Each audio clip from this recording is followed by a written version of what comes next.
Sound test tested. Yes. Okay, perfect. We have all the audio. Aloha! Welcome to Sci Time. I'm your host, James Sci, and today we're playing Orion Sphere Arena. Bwomp, bwomp, bwomp, bwomp. We have with us 2 players, 3 characters. Bremblefoot, Hugo, and Crick, I want to say? Is that how I pronounce that? Crick? Okay, awesome. Yep. And Crick. Let's get started with a quick round of introductions. Starting with Bramblefoot, who are you? Who are you playing? Maybe a little bit more.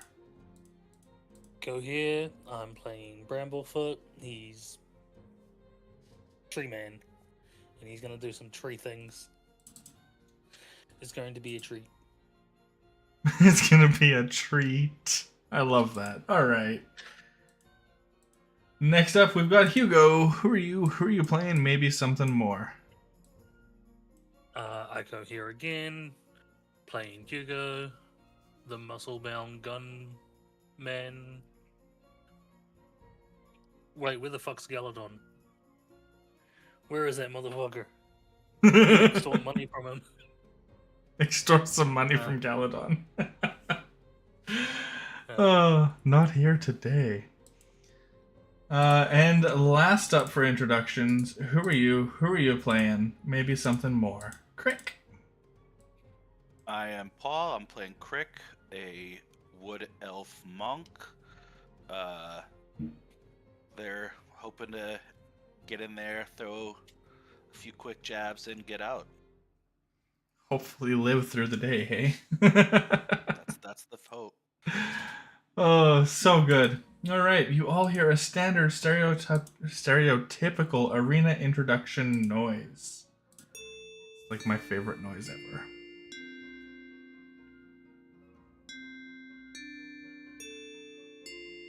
Followed by a voice in all of your heads that says, Bramblefoot, Hugo, and Crick, you're all to report to the arena within the hour. Over the table, you may all roll long rest, new day. Do you know how to do that, Crick? I do not know. I was going to say no is an acceptable answer. On your character sheet, to the bottom left of your portrait, there's a little bed icon. If you hover over that, there's 2 hourglasses. The one on the far right is for long rest. Okay. Fantastic. So you don't really have an understanding of the value of downtime weeks and hero points right now. So I'm going to tell you, for your first session, hold on to your hero points. But whenever you roll 5, you get the opportunity to convert your hero points into a downtime week instead. So you can trade all 5 of your hero points for a downtime week, which is a fairly decent deal. But as someone who's needing to survive today, that is your goal, I would suggest you hang on to them. I'll still give you the option, though. Okay. If you tell me to hang on to him, I'll hang on to him. All right. Bramblefoot and Hugo, both with 2 hero points for the session. I release you all from the pause button. All right. You should be able to open doors by clicking on them, and you should be able to move your token by dragging it across the board.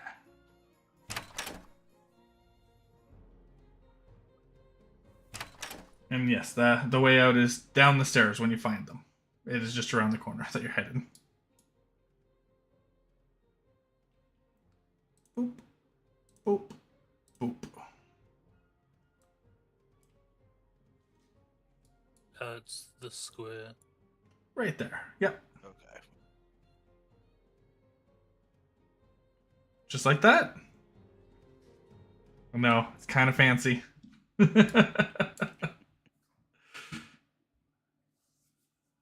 All right. Across the room, the tavern, there is a man behind the bar waiting to greet you, of course. As you all approach, he will begin by greeting you. Aye, good morning to ya. What'll it be for ya today? Where are we fighting today? Which arena are we fighting in today, Olodrox? Hugo, down to business. Let me grab this. Oops. Copy. Use the copy. Thank you. You'll be fighting in the sand arena. Nothing fancy about the sand arena, and that's the point. Just sand over solid stone, a few pillars for cover, and nowhere to hide from skill or steel.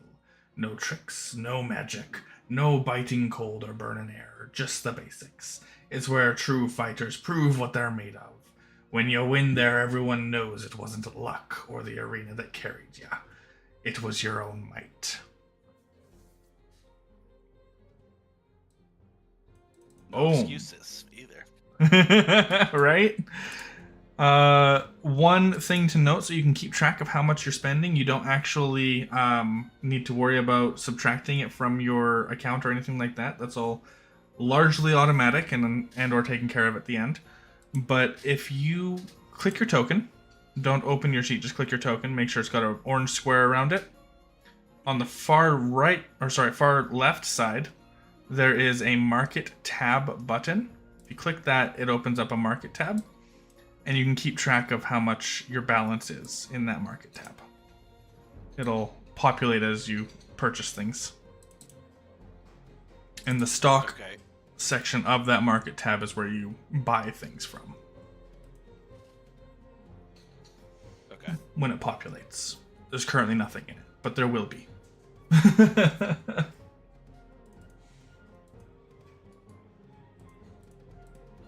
After he goes over the description of what arena you're fighting in, he will reiterate anything I can get for you.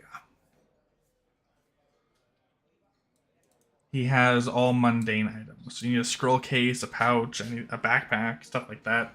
He's got it all. A Caesar salad. A Caesar salad. Yep, you can do that. For Bramble. For Bramble. That's okay. Oh, cannibalistic bramble. Cannibalistic bramble. For Bramblefoot. Mundane purchase. 52 gold. From Olidrox. And how much do I have to spend? You have a Viserion Horde account. So on your character sheet, when you open it up, on the inventory tab, you should see across the top there's like a little tavern room. There's a bunch of coin stacks, and then a bag, and then a book. The coin stacks is your bank account. Okay, I see that now. Okay, cool. So I would probably want to pick up some potions, I would imagine. That will be through Owafa, but yes, you probably want to pick up a few. Okay. You do start with one that has 3 uses that serves as a regular potion of healing. I don't think I really need anything mundane as a monk. There's not. Oh, this is where I just make Psy hungry by giving them the most rambunctious food items to order. It's true. You can order pretty much any food for like 50 gold from him. 2 gold if it's an in-universe type thing. If you want something special like a Caesar salad or a sundae, it's 50 gold. 52, sorry. If you want something truly exotic, like, say, you would like to eat elf meat, that's probably going to be somewhere in the realm of 1,500 gold. Alright, I'll have a Gatorade so I could be like Mike. There you go. Gatorade for Crick. You're gonna eat a gator? Alright, I'm going to move Bramblefoot with stream viewers. Oh, good. Yeah, because I couldn't get back. Alright, so for Crick, there's a little hard to read little section down here that says go here to proceed. That will teleport your token. Did not see that. No worries. It's not immediately obvious. That's why we walk people, handhold people through it. You won't really, as a first-time character, need anything from Krona, but we'll go through her bit anyway, because Hugo might. So Krona will greet you all, here to trade your time for money, or maybe the other way around. Let's get initiative rolled. So you can roll initiative by clicking on your portrait at the top, or you can go onto your character sheet and click the INI next to your AC. 2 ways to do it. Perfect. we start with Hugo. Hugo, would you like anything from Krona today? I would like to pass. Okay. What about Bramblefoot? Probably not, but worth checking, right? And probably not as well for Crick. Anything for Crick with Krona? I don't think so. All right. Yeah, Krona's kind of. She is very Yes. useful when you do need something from her. Yes. So to end your turn, you can either click on your portrait at the top, or you can use the keyboard shortcut Shift M. Lots to learn. I'm sorry, it's probably an information dump from high hell. That's okay. We'll figure it out. So this is where we're going to do a large portion of our shopping. Everyone's going to get a chance to go through potions, common and uncommon items all at once. And as people go through it, it will start to populate the stock section on the market tab. And you can just purchase things from there for their listed gold costs by clicking on the green shopping cart. Okay. When it's your turn, of course. Alright, so we start with Hugo. He must be here to buy magic items, says Owafa, and pulls out a potion pouch, a common chest, and an uncommon chest, laying them all out on the counter, and looks at Hugo and says, let's start with you. I'll take 3 potion rolls. Let's see what I get.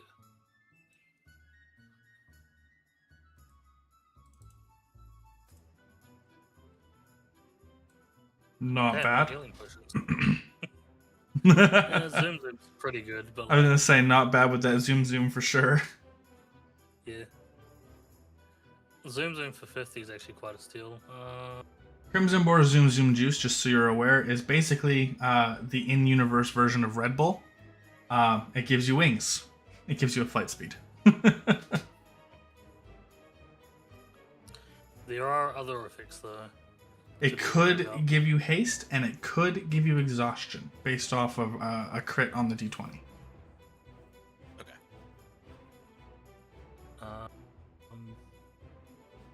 Yeah, I think I'll pass.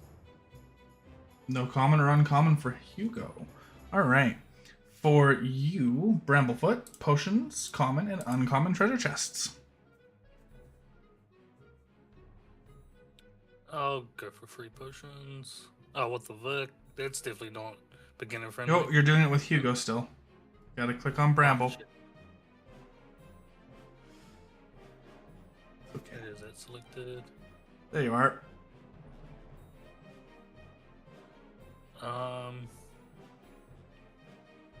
Well, do you want potions of healing, or potions of healing?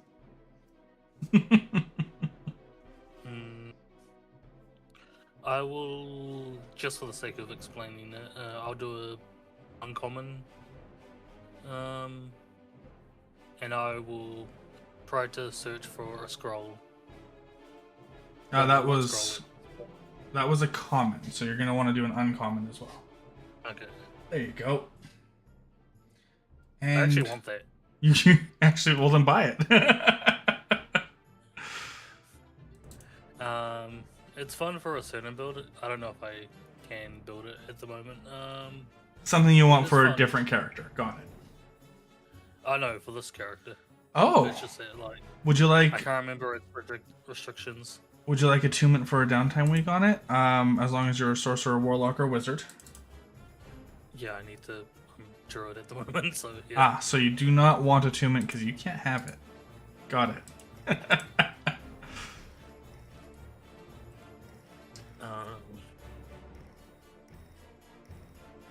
And I will search for a first level. What's book now? Look for. I will look for a scroll of cure wounds. Cure wounds. Perfect. That is a druid spell. Okay, give me a second. I'm going to pause this so I can trigger the search for you. Bramblefoot. And a brand new system.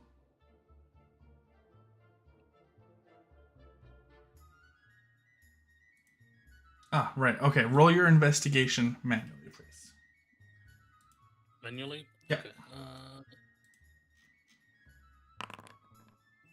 Fantastic. You found 3 spell scrolls, which I'll put into there, and it was for cure wounds, yes? Yep, Jones. Alright, let me grab this. Cure wounds for the spell.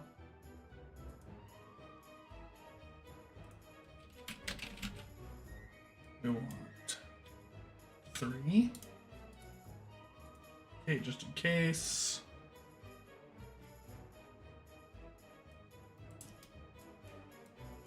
And stock. 3 scrolls of cure wounds. And they were for 20 gold each.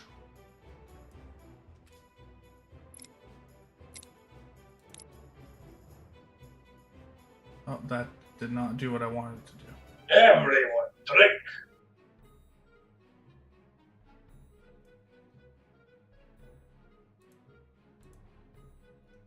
Let's try this.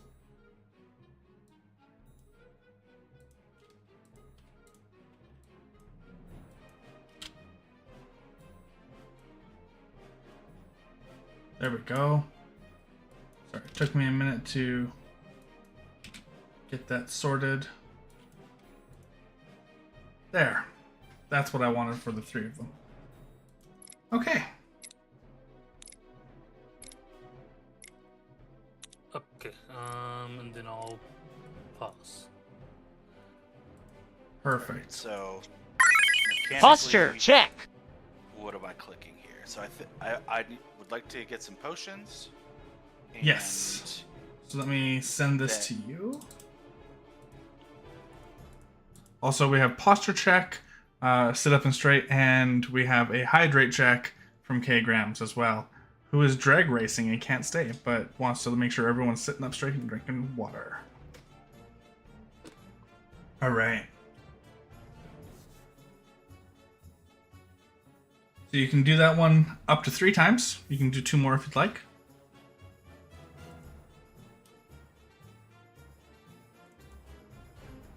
Well, I will take the healing. So I go to stock and just click them. And just click on the little green icon. Yep. Okay. And then as far as like other stuff, I think the only thing I would like really love is a rare item. I know there's a way to do that. Is that something feasible at this point or not really? Rare items and very rare items can be found during shopping sessions, which That's is different than this. not a combat session, correct? I see. Okay. They're shorter. They're only an hour long shopping sessions. Okay. I think maybe that's where some of my confusion came from before. Got it. And then, I mean, I guess I'll spit in this once. Not gonna buy that. I think I'm all set then. All right. Last call for anything that has been found. Would you like to buy any of the stock that hasn't yet been claimed? Oh, I can Nope. buy other stuff. Yes. Sorry. What about anything for that I rolled that I haven't brought, you can buy. exactly?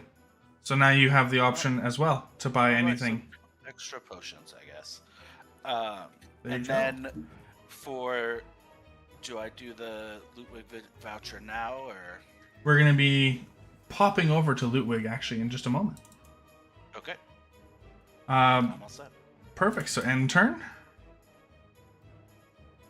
And those potions and things that you bought will show up in your Viserion Horde account, by the way. Okay. You'll have to drag and drop those from there to your character sheet when you're ready. Yep. And you teleport to Ludwig. Apologies in advance, he is the only asshole NPC in the arena. He blows a large puff of smoke at all 3 of you, enveloping you in a cloud, and says, "The fuck do you idiots want?" And we start with Hugo.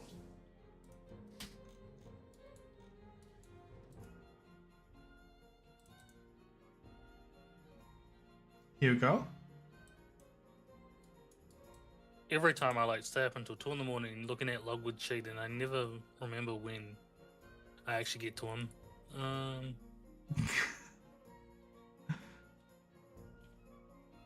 Yeah, I'll pass. All right. Bramblefoot, would you like to use your voucher for anything? You don't yeah, need to. I'll get a club. You get a club? Okay, hold on. Yep. A club. And you wanted to... I was going to say, and you wanted to put damage on it, I assume? Yep. Unless I can put a +1 on it. You probably could. Okay. It would cost more than just... It would cost a downtime week as well, but... Okay, yeah, I'll do that as well. Let me grab this first. You said force? Yep, force. I don't know why it makes me go to a different scene to do this. So weird. And for the... We want Ludwig. For Bramblefoot, we want a +1, which is going to cost you 1 downtime week and 255 gold. Are you down for that? Yep. Yes. Yep. All right. Charged. And get the +1 going.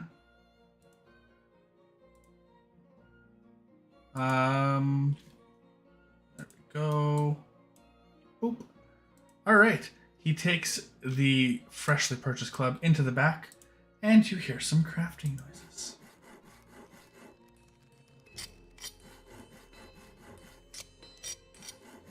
Go ahead and spend your voucher there as well, Bramblefoot. And he brings it out, and he's going to hurl the club at you. Please target yourself and roll out your club. Okay, I gotta make sure I target myself.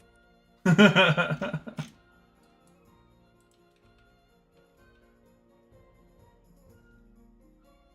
does not hit. It does not. You're right. All right, you catch the club instead of it hitting you. Good job. I will now pass. All right. I think I would like to do the exact same thing except a quarterstaff. A quarterstaff. All right. And force damage as well. Yes, please. Grab you a quarterstaff. And because we have force damage and +1 already here, we can just do this. It's so handy. All right, and let me charge you for that as well. It's going to be a different price, just a heads up. Okay. Because it is randomly rolled every time. So it's 1 downtime week and 425 gold for this one. Okay. So do I have to do something to spend the downtime week? Yeah, you just roll it out in chat. A lot of the time it will automatically take it. I haven't set the automatic ones up for Ludwig yet. I'm working on it.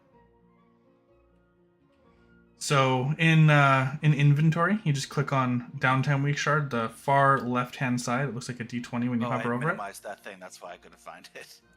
Ah, Usability. Okay. done. All right, he takes your quarterstaff into the back room, and you hear some crafting noises. Go ahead and spend your voucher as well while he's doing this. Same way you did the downtime week. Yep. And he's going to come out, and he's going to hurl your quarterstaff at you. To target yourself, hover over your token and press T on your keyboard, or double right-click it. And then on your character sheet, make an attack with your quarterstaff, please. Oh yeah, that does hit. That does. It should be asking you for a saving throw as well. There it is. So it's going to be 9 and 2 for 11 total damage as the quarterstaff thwops you with the resounding force. Ow. You will be healed, so don't try to drink a potion right now. Yeah, don't waste a potion. You'll get healed on the way in. You're good on that. It's mainly for does he KO you? Oh, All right. gosh. It has happened. It has happened. All right, so that is it for Lootwig, and as you collect your quarterstaff, you guys all teleport out over to Towax, who greets you all with a wicked expression, crazy look in his eyes, and says, "Placing your bets," in a very lurch-like, monotone, droll voice. And we're starting with Hugo. What's Hugo's level? Level 9. So he can bet 15k gold on party success. Do you want to explain, Brutal bit? I'm gonna say 0. Well, if you say 0, it's not really super relevant, but Okay. brutal bets, just so you're aware for future sessions, for your character, Crick. Brutal bets are essentially handicaps. You take a handicap for the event, for the session, or 2 if you do a brutal bet tier 2, and you get a boon as well. So you get a handicap and you get a boon, and if you do a brutal bet tier 3, you get 3 boons with 2 handicaps. The kicker, though, is on a brutal bet tier 2, you face both wave 1 and wave 2 monsters. On a brutal bet tier 3, you face both wave 1 and wave 2 monsters, and you get 2 additional boss monsters. So it That definitely sounds really dangerous. is very dangerous, not for the beginning characters. Yeah, I was lucky when I first joined. There was like a full party, and they were like well above me. All right, so how much is Hugo betting? 15k gold. 15k, and you're betting on Party success. party success. Perfect. Brutal Go. bit tier 0, because yeah, I want to make it out alive. You know what? That's entirely fair. 15,000, level 9, tier 0 brutal bet. Okay, let me hit charge on this. Where'd it go?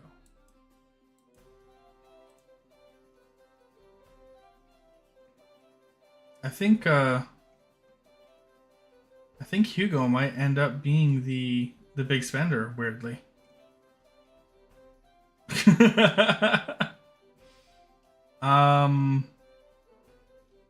He would have to be, yeah. Let me find out what your discount is gonna be.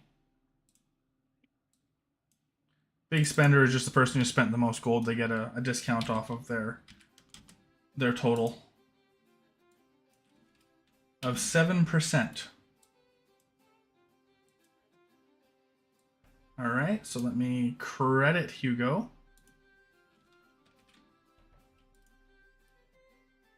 Manual adjustment with Towax, reason, big spender. Credit.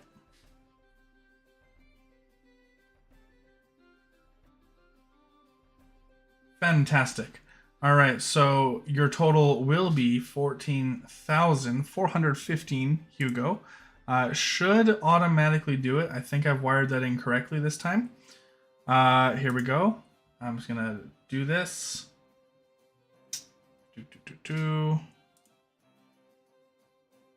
And send. So you should receive a request now and fill it out to whatever you need to fill it out to. Should automatically send that to you now.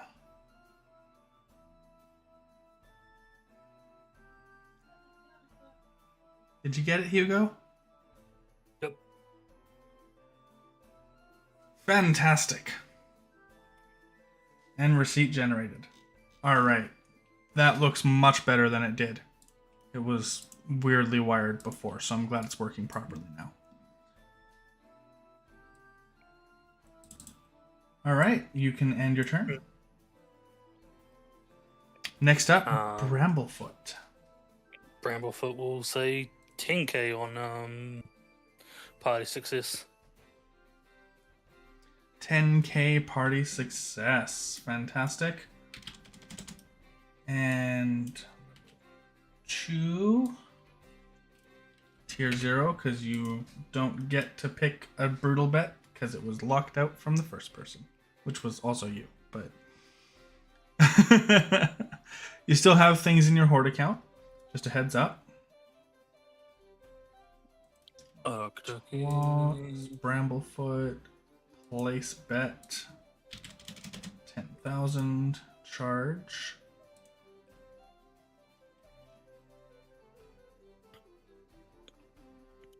All right, settle. So I'm going to send you a request for 11,617 gold.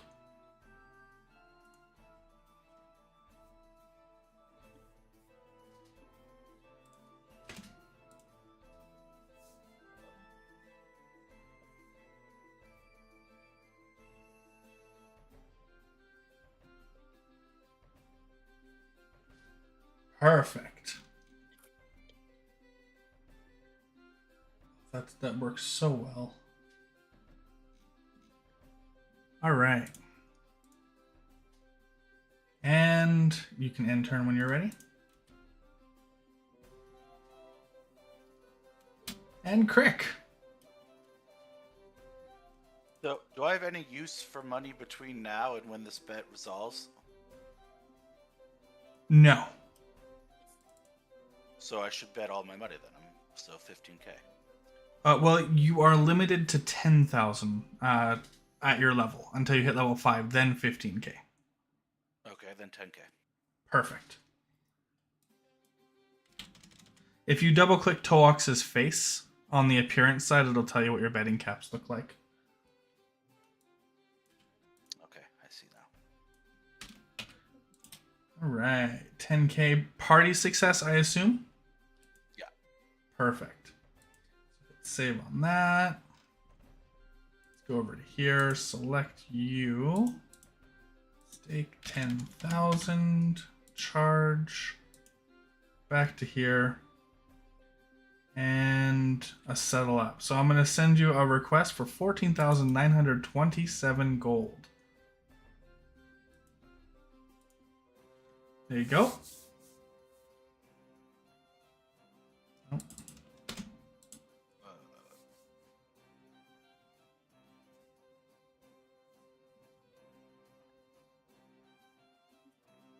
Oh, I have to type it in? You could type 9999 as well. It should let you. It should correct it down to 14,927. But yeah. Oh, okay. I see. I was just trying to click send payment and nothing was happening. That's why. Oh, gotcha. No worries. No worries. You're good. Your first time. First time. All right. And with that, Toax will say to you all, bets accepted. Hit save. I kill the initiative order. And when you move through, when you hit here, it should heal you. Close some windows.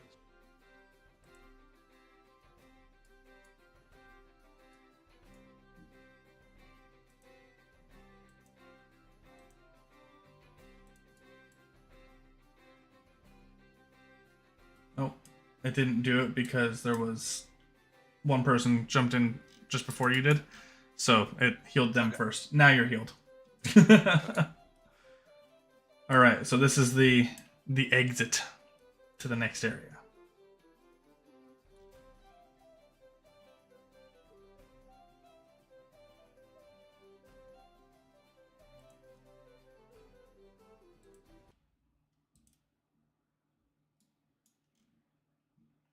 And activate.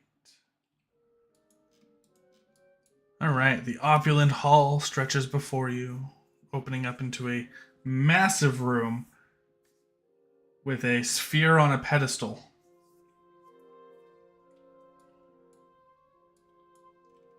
That's the sphere. That's the sphere, yeah.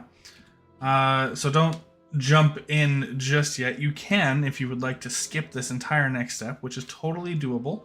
I don't recommend it though. Let's not skip anything.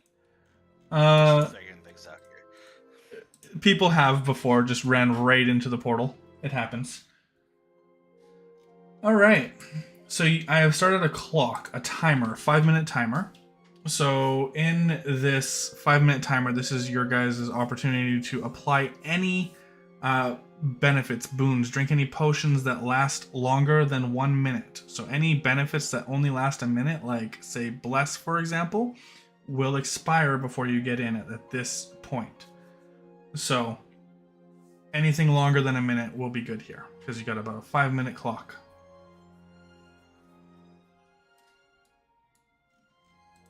I have anything. What about for Hugo and Bramblefoot?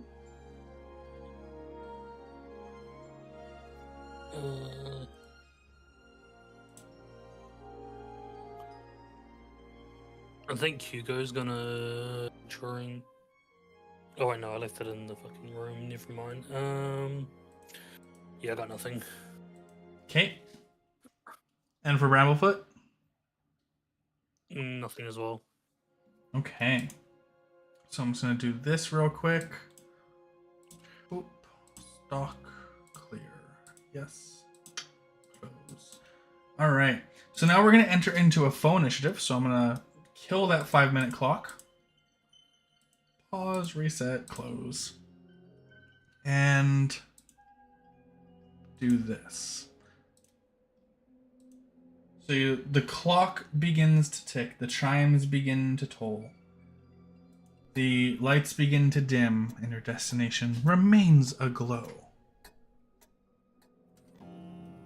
Alright, so I need a faux initiative from everybody. It's not a real initiative, just a D20.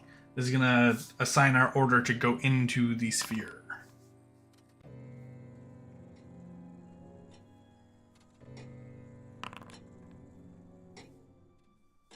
And then to roll just a D20. Perfect. We'll take the first one.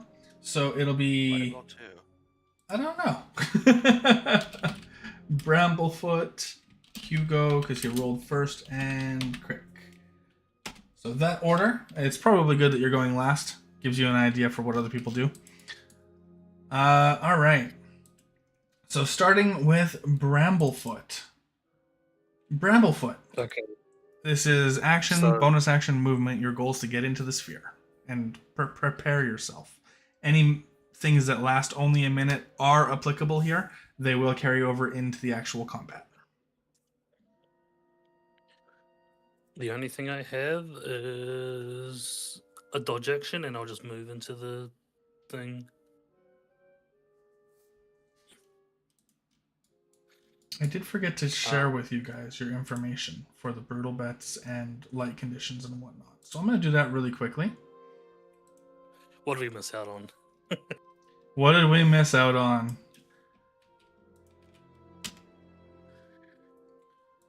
So Troll's Vitality, which just basically is regeneration every turn.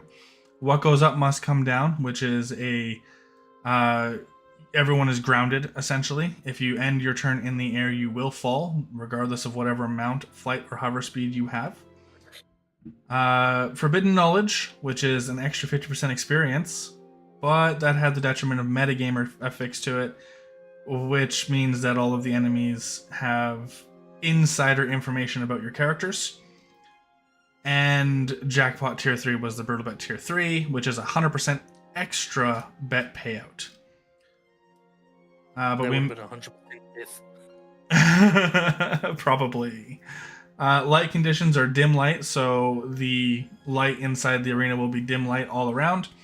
The wave modifiers are 1 round preparation and half round preparation for wave 2. So 1 round prep is going to give everyone a full round once we get in. Alright. When you land, just stay where you land. Next up is Hugo. He's also gonna take the dodge action and just move in.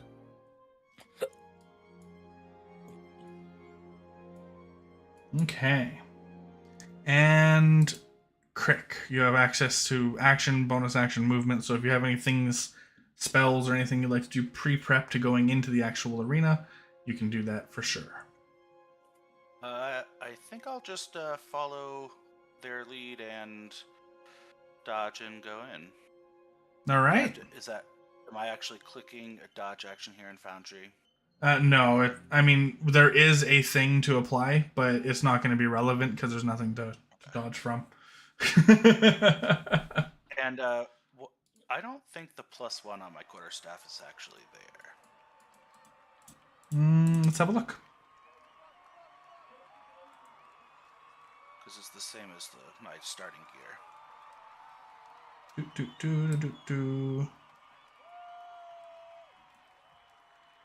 We rolled it out for a test. Yeah, it's there. It showed up. Okay. I Okay, think. I see it. I do see it in the roll. It doesn't seem to. I don't see it on. Oh, I see how it works now. Okay. Yeah, the description, whatever on the workspace on the left-hand side is never accurate. Okay.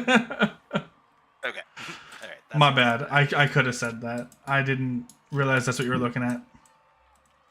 All right. So in the arena itself, let's get into an initiative order for realsies. There we go. Initiative has been sent. This is the real initiative. You could use your inspiration if you want for advantage on this roll. If you want a higher initiative, for example, you can absolutely do that. We'll be doing that for Hugo and Bramble. Perfect. If you're rolling with advantage on your roll, Crick, using the portrait image won't apply it. You have to do it from your character sheet if you want to do the advantage, and you hold Alt key on your keyboard when you're clicking it to roll advantage. I don't think I'm going to use advantage. Okay. It's a rough roll for Bramble. Oh my, wow, Bramble. What's going on over there? I placed my feet here and I stand. Right? You just grew roots. I see. Okay. So because we have 1 round prep, this is action, bonus action, movement, a whole round, complete with any arena side effects. If this was like a super hot lava arena, you guys would get burned to start your turn type thing. But we don't have any of that. It's just the sand today. So, Hugo. I'm going to take the dodge action. Yeah, I'm going to take the... No. I'm going to ready an action to shoot someone. First person I see. Ready in action to shoot the first person you see. Do you mean first enemy you see, maybe? Oh, yeah. Just in case. Yeah, first enemy. Okay. First enemy you see. Ready action to shoot the first enemy you see. We'll say you're fully reloaded as well, so just keep track of your 5 shots. All right, Crick. So, I mean, it's just an empty arena right now, correct? That's correct. You see no enemies. The crowd is cheering wildly. And it's relatively quiet aside from that. Yeah, I'll take the dodge action and wait to see what happens. Dodge action applied.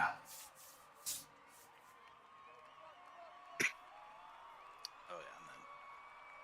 Perfect. Bramblefoot. Yeah, he's gonna take the dodge action. I was prepped on that one. All right. So with that set, we're now going to do our Meat Mac Maintenance moment. Do-do-do-do-do. Bum, bum. Feel free to chime in on the future with those, by the way, if you want. Just means you're like joining the cult or whatever. That being said, players, roll a d20 when you return. We're going to be gone for about 15 minutes. Viewers will be back after these messages. See you in a minute.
Are you looking for a permanent living solution for your loved ones? A place where they will be well cared for, watched over, and most importantly, where they will never, ever leave. Welcome to Barovia Eternal Living. Nestled in the heart of the fog-draped valley, our exclusive secluded community ensures that once your family member arrives, they will never wander far. The mist will keep them safe and sound, and you can rest easily knowing that they're exactly where they're always meant to be. Visiting is not necessary, and in fact not possible, but many families find this allows them the valuable space they need while their loved ones adjust to their new, eternal home. We offer here a quiet, historic atmosphere, rich in timeless culture, a welcoming, close-knit community that never seems to change, and a devoted, watchful overseer with a keen interest in every resident's well-being. And remember, in Barovia, death is not the end. Here your loved ones will find new opportunities, whether it is in the charming local workforce, the thriving nighttime social scene, or our exciting range of post-mortem activities. So why worry about the costly return visits or the burden of saying goodbye? With Barovia Eternal Living Center, you'll have a peace of mind knowing that your loved one has found their forever home. Barovia Eternal Living, where leaving isn't an option, but staying is forever.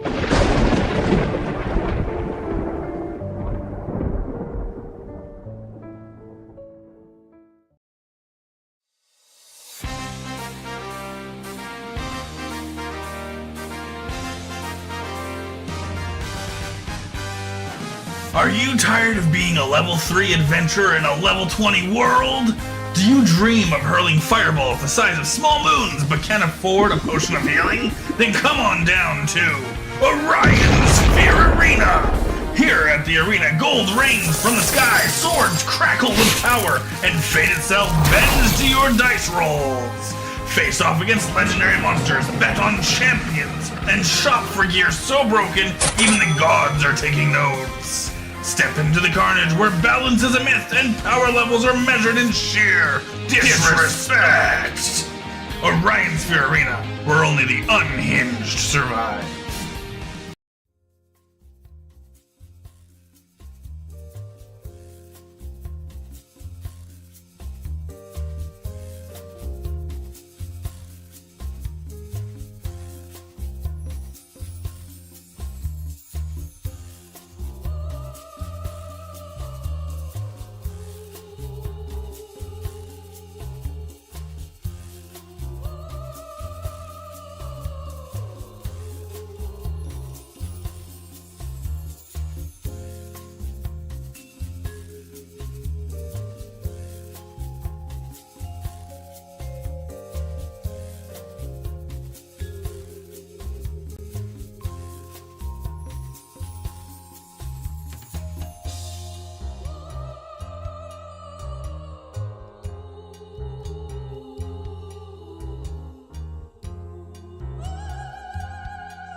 Are you looking for a permanent living solution for your loved ones?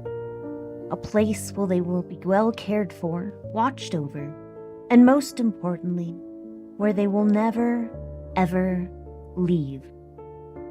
Welcome to Barovia Eternal Living.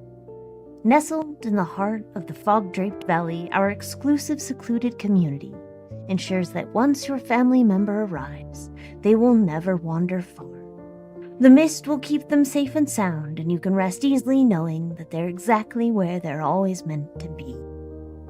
Visiting is not necessary, and in fact not possible, but many families find this allows them the valuable space they need while their loved ones adjust to their new, eternal home. We offer here a quiet, historic atmosphere, rich in timeless culture, a welcoming, close-knit community that never seems to change, and a devoted, watchful overseer with a keen interest in every resident's well-being. And remember, in Barovia, death is not the end.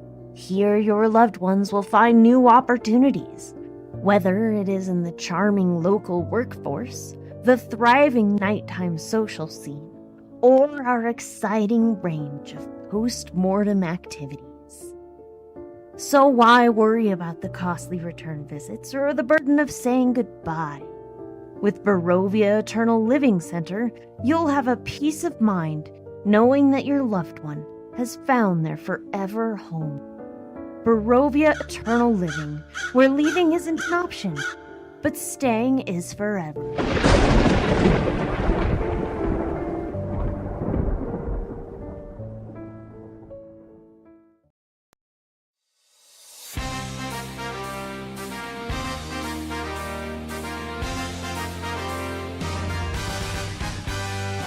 Are you tired of being a level 3 adventurer in a level 20 world? Do you dream of hurling fireballs the size of small moons but can't afford a potion of healing? Then come on down to Orion's Sphere Arena! Here at the arena, gold rains from the sky, swords crackle with power, and fate itself bends to your dice rolls. Face off against legendary monsters, bet on champions, and shop for gear so broken even the gods are taking notes. Step into the carnage where balance is a myth and power levels are measured in sheer disrespect. Orion Sphere Arena, where only the unhinged survive.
Are you looking for a permanent living solution for your loved ones?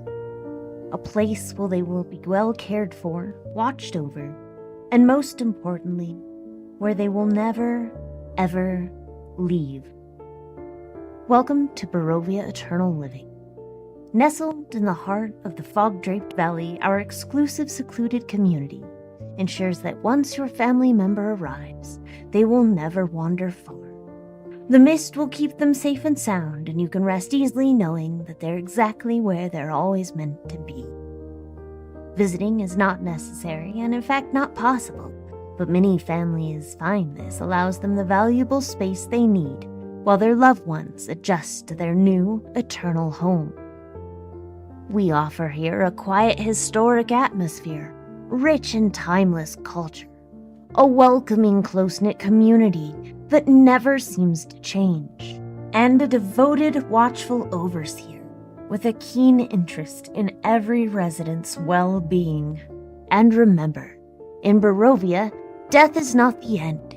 Here your loved ones will find new opportunities, whether it is in the charming local workforce, the thriving nighttime social scene, or our exciting range of post-mortem activities. So why worry about the costly return visits or the burden of saying goodbye? With Barovia Eternal Living Center, you'll have a peace of mind knowing that your loved one has found their forever home. Barovia Eternal Living, where leaving isn't an option, but staying is forever.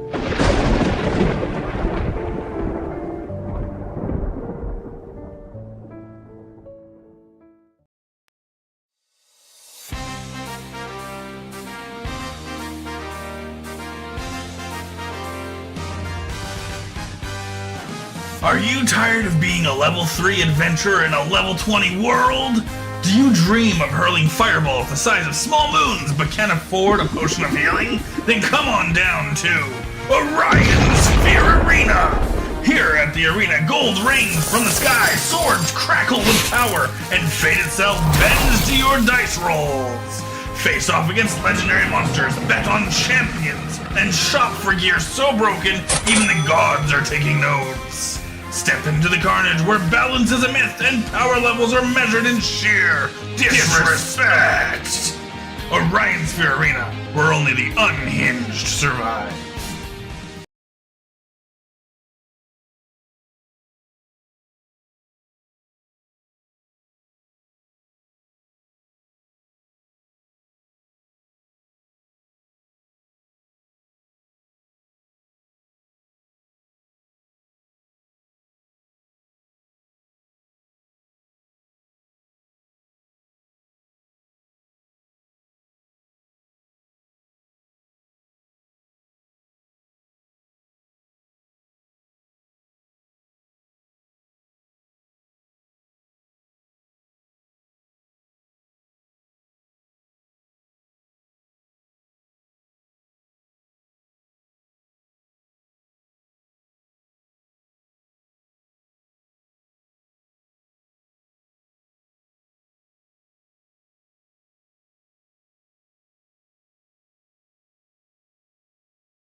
And we're back. Game audio's going. And I haven't gotten any concerning messages saying that Discord audio is not working, so I'm sure that one's working fine. Wait. Yeah, okay, it is. Thank you for the test. Alright. So now we're back live once again. Hopefully we stay that way. Live, I mean. In the arena. We have in the stands this woman here. Let me just share her to you all. There we are. And show portrait to players.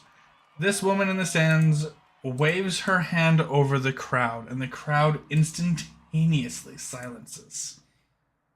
She then raises both hands palm up to the sky, and as she does, orchestral music begins to play in all of your heads.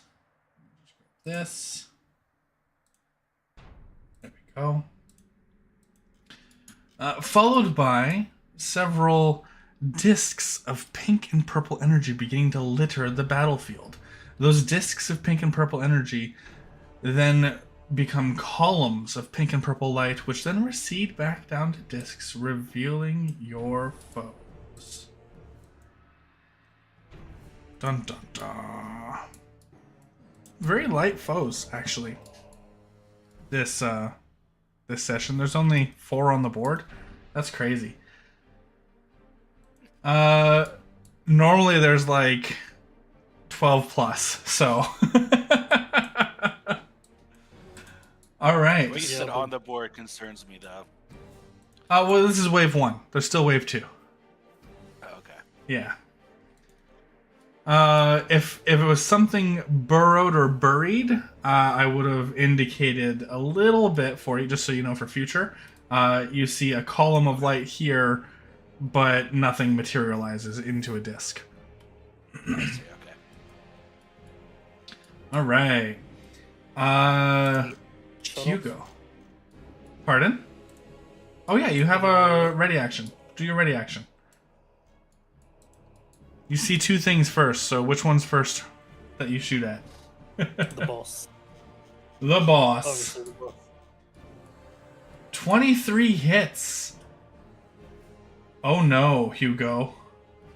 I didn't even consider this. Your bullet flies right through and it doesn't seem to phase him at all. 0 damage applied.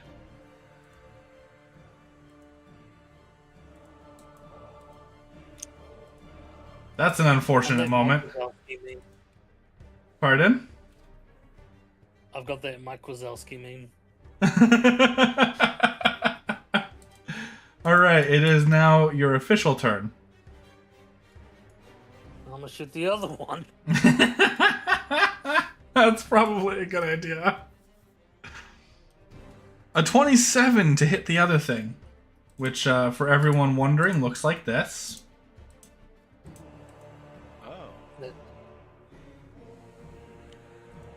That 27, by the way, being a critical hit. You hit it for 35 damage, Hugo. I'm gonna do it again. I was gonna be super surprised if you got another nat 20.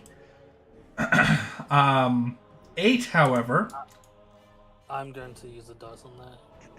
You're gonna use your fortune's favor? Superiority dice. Oh, a superiority die. Oh, gotcha.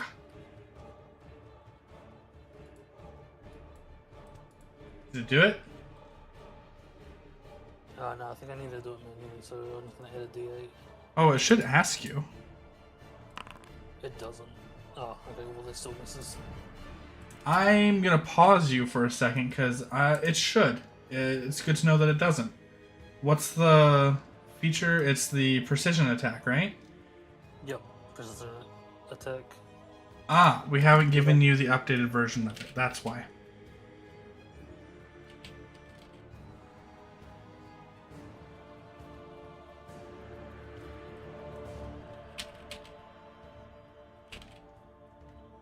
Precision attack.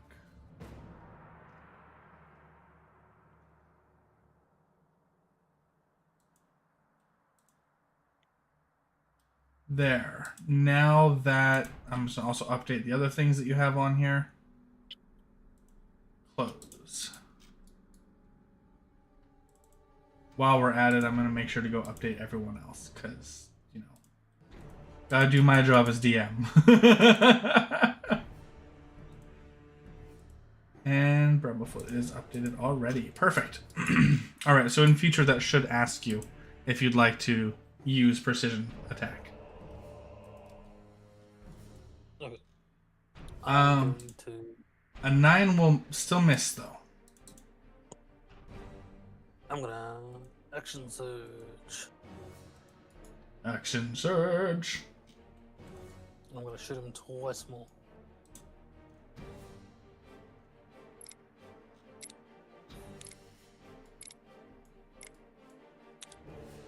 First shot. Ooh. That definitely does not look like it's hit. Ooh.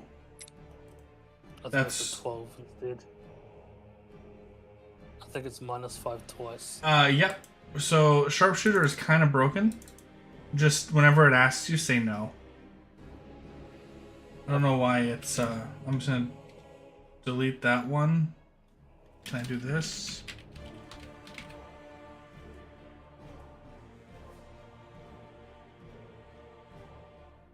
Maybe that. Okay, and then I can delete this automated one. Okay, that should be better for future. All right. A 12 for that first one. I'm just going to double check really quick. Will miss as well. And that second shot as well.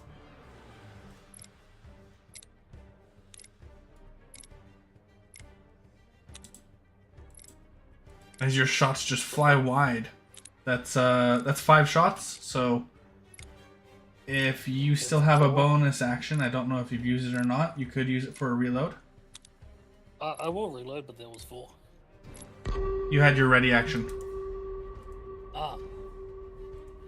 Oh. which was the 5. Yep. Perfect. So bonus action reload. Got it. This guy is called a burbling. This is your friend. He looks very intelligent.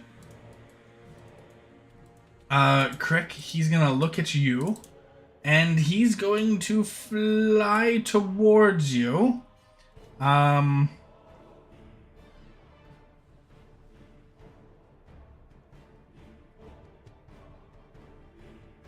Oh, interesting.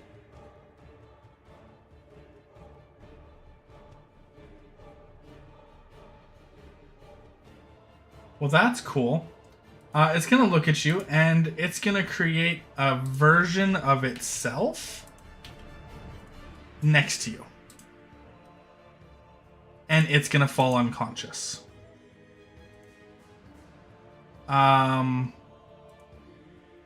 not you. It. What happened? There we go. You're not unconscious. It falls unconscious. And there's a version of it right next to you.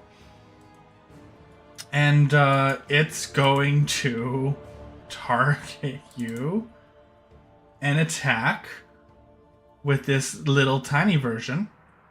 We're going to try and bite you. And we're going to try and claw you. And we're going to miss both times. Because you're dodging. And just double checking while the timer's going. Just make sure I have this ability correct.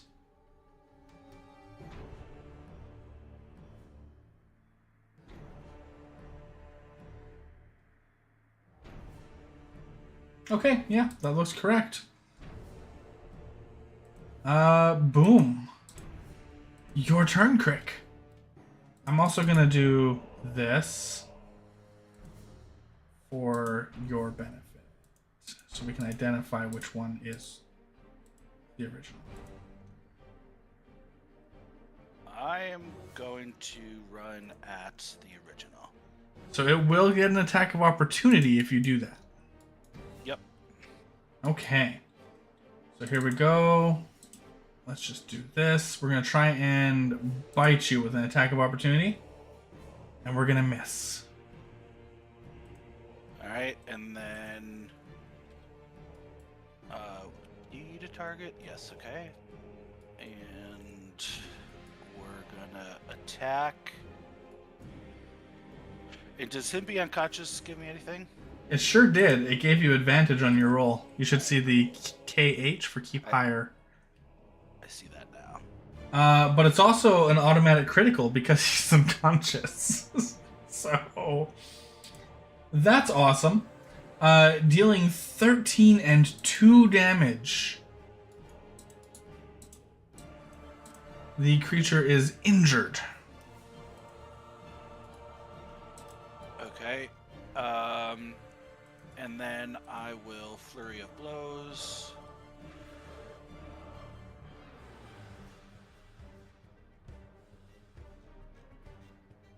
Flurry of blows. Another critical hit. Why not take a good opportunity, right? And 11, and another critical for 9.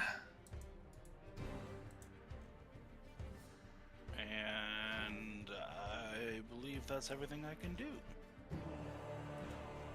That's a good suite of damage. The enemy moved right past bloodied into badly injured. You skipped bloodied. And was there any effect on his little minion? No, his little minion is still over here. Mostly unaffected. This guy. We already showed this guy on stream, but he's going to rush up to you, Hugo.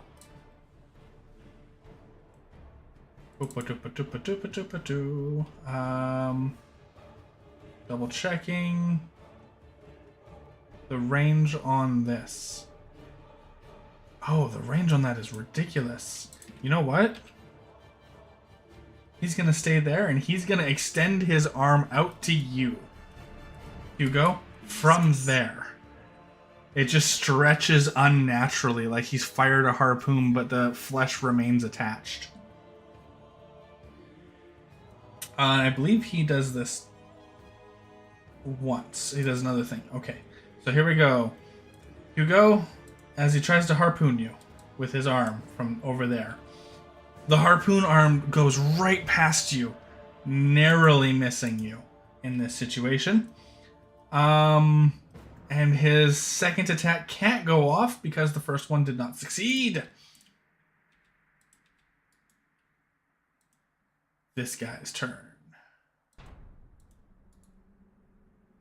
Introducing Kefren the Unburied. And he is going to move towards you, Hugo. He doesn't have a ridiculous range like the other guy for a harpoon. But he only moves about 20 feet towards you before... how many things does it do? 1 and then 1. So 1 and then 2. So Hugo, I think this one has a range. Yes, he's going to glare at you with a dreadful glare, Hugo. I need from you a wisdom saving throw, please. Fantastic. You are unaffected. And now you are also immune to the effect of all dreadful glares of all mummies, except mummy lords, for the next 24 hours. Good job. And then he's going to hurl a spike at you twice. Okay. The second spike is going to hit you, Hugo. Catches you right in the thigh for 10 damage. I should give you that, and I should give that to you as well. I forgot to go over this. I'm going to pause this real quick and go over it really quickly with you. Do you know what Fortune's Favor is, Crick? I do not. Okay, let me share that with you super quick. Fortune's Favor. I'm going to put it into the chat here so you can even just click it. Fortune's Favor. So if you click on that in chat, it'll bring it up so you can read it.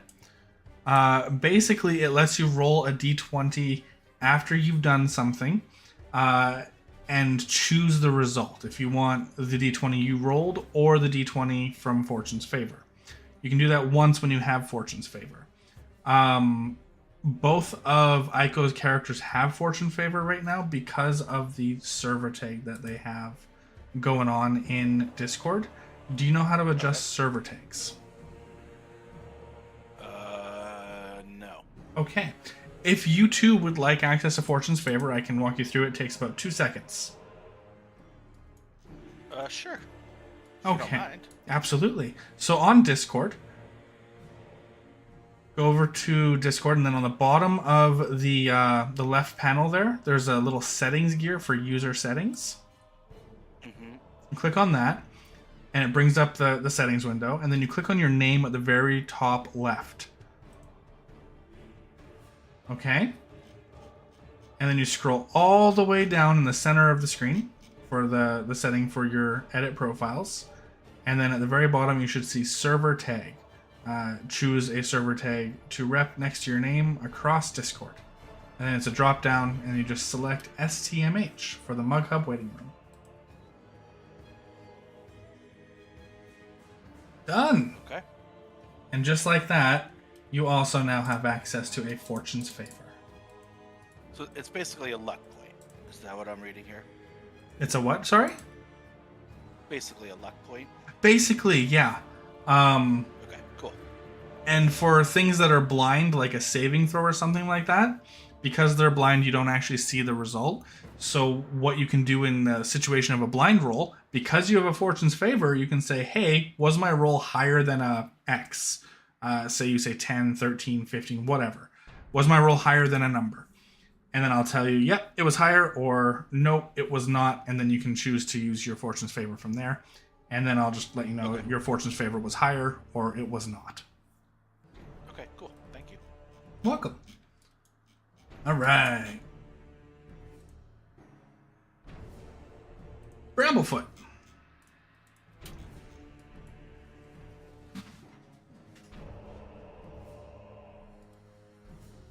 I'll close Hugo's sheet, and I will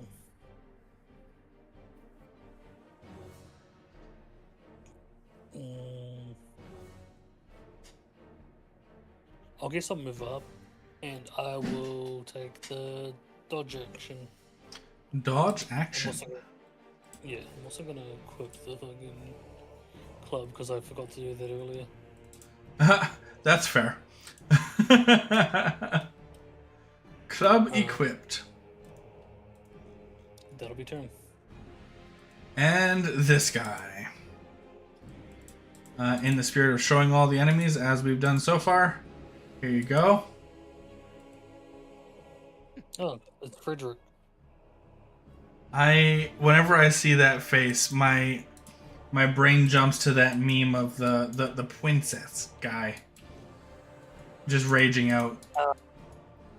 I don't want to think about that guy. Whenever I see that token's face, that's my first thought. All right. Like somebody you know in high school fuck. All right. At the start of his turn, can get advantage from okay. You will have advantage on this guy on any attacks you make until the start of this guy's next turn, as he's gonna recklessly strike out at you. So advantage. Nope, advantage. Oh, it was advantage because it was a straight roll. That makes sense because you're dodging. First one will miss. The second one didn't need to be rolled, so I deleted it. First one will miss as he swings his axe at you with advantage, recklessly striking, and fails to hit you. Hugo!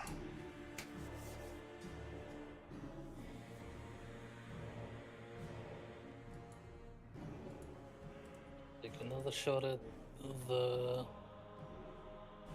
guy. A 26 will hit. Bullet punches through his flesh, his gray, sickly flesh, for 33 damage. Second attack. And 18 will also hit for another 30 damage. Wow. These are nice shots. He is near death, Hugo. I will. Where is it? Spend 2 hero points to gain your action surge back. Pretty much, yep. You can spend 2 hero points to gain your action surge back and do action surge.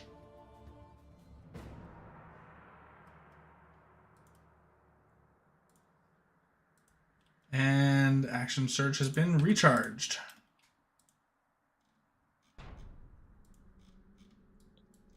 I shoot him again. Oh no. Okay. I haven't said results. If you want to use your fortune's favor, you're welcome to. I'm gonna use thingamabob, the whatchamacallit. Precision? Already does. Yeah, Precision strike? attack. Yeah, it didn't pop up. Weird. I'll roll a d8. Would a 15 hit? 15 will not. Okay. And Next attack. superiority dice. Where are they on your sheet here? Oh, does it because we haven't given you superiority dice? That's Maybe. probably what it is.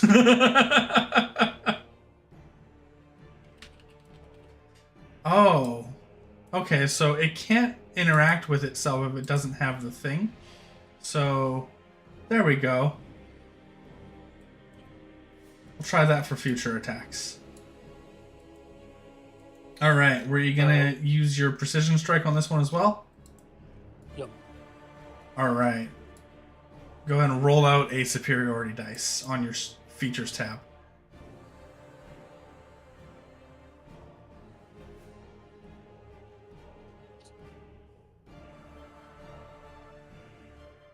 That's funny. Let's just miss a key step. Alright, that'll track the resources and then I guess do the D8 because it didn't roll out the die. Why didn't it do that? Ooh, 23. Okay. There. I added the die to it. 23 will absolutely hit for 22 damage. Oh, you shoot it right through the cheek. It is on its last limping legs. Well, I don't have more text, so I'm going to bonus action reload and move here. Fantastic.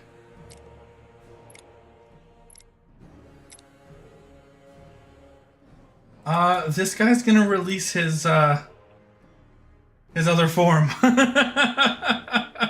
Seems like a reasonable choice. Right? Waking up, he's gonna use half of his movement to stand up there. And he's gonna target you from himself and try and bite you. And try and claw you. The claw looks like it's going to hit. For future consideration as well, your hero points can be used to impose disadvantage on attacks if you know something's going to attack. So, like in this situation, you could have been like, hey, I want to use 2 hero points to give him disadvantage on both of those. I mean, famous last words, but I feel like they might come in handier later. Fair enough. 7 damage. Alright. As he swipes you with his claws. Your turn I regret that. to hit him back. So I'm gonna smack him.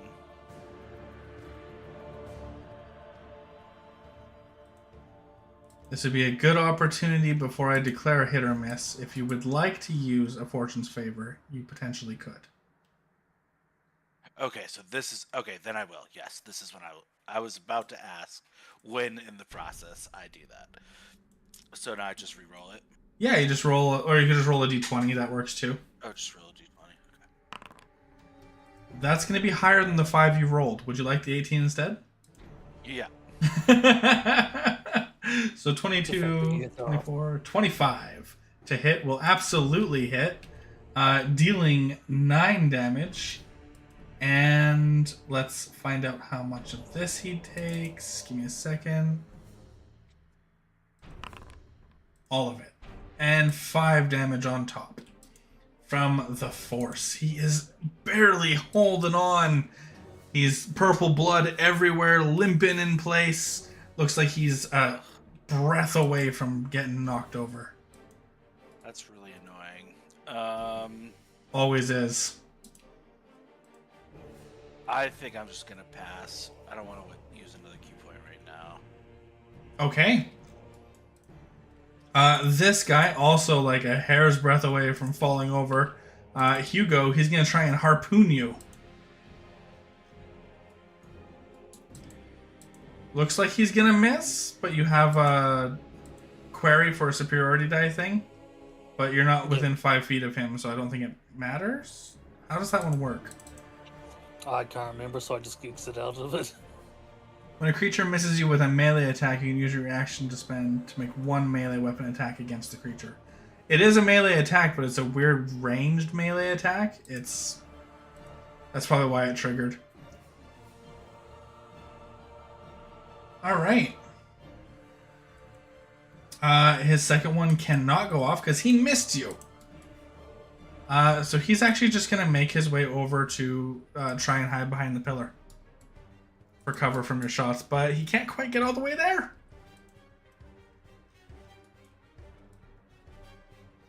This guy's going to move a little closer to you, Hugo. And he's going to hurl some spikes at you. 1 spike. Looks like that one's going to hit you. For 13 damage, Hugo. And here comes the second one. For another 10 damage, Hugo. Whittling you down. Bramblefoot. You have advantage on your attacks against this guy right now. Make sure to hold Alt when you attack. I will attack him with the club. For some reason, the rec list didn't give him a marker or a flag, so that's why I say. Regular barbarians, it would. For him, it did not. 22 will absolutely hit. Let's see what he does for his saving throw. Not good enough. 6 damage and 4 damage. 10 total.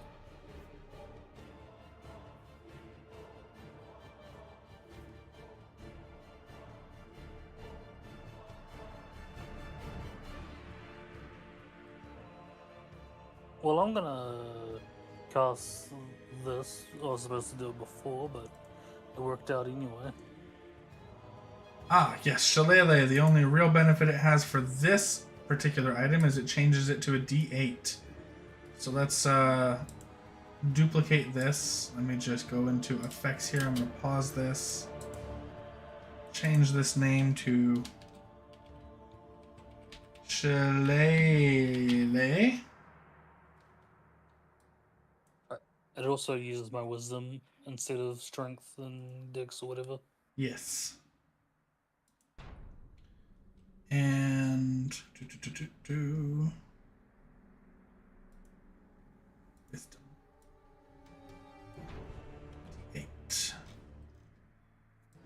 The other benefit being makes it a magic item. It's already a magic item.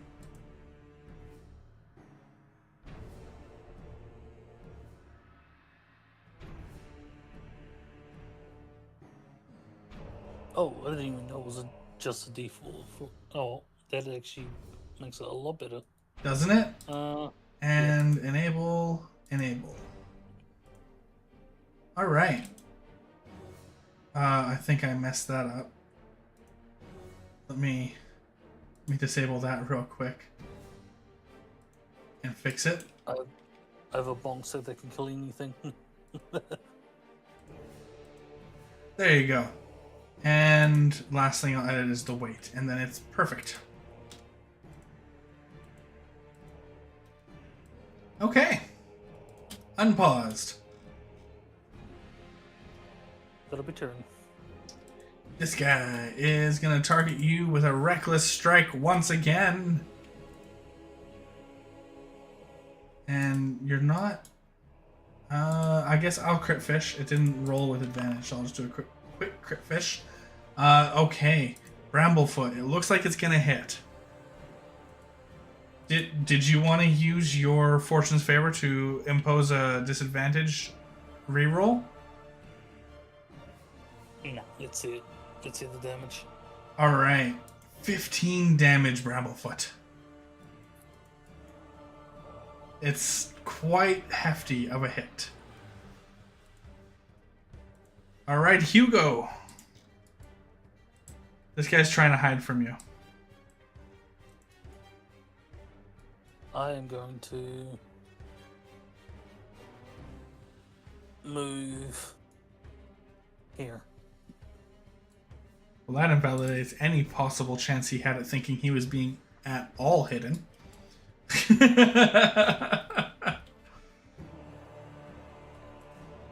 I'll shoot him.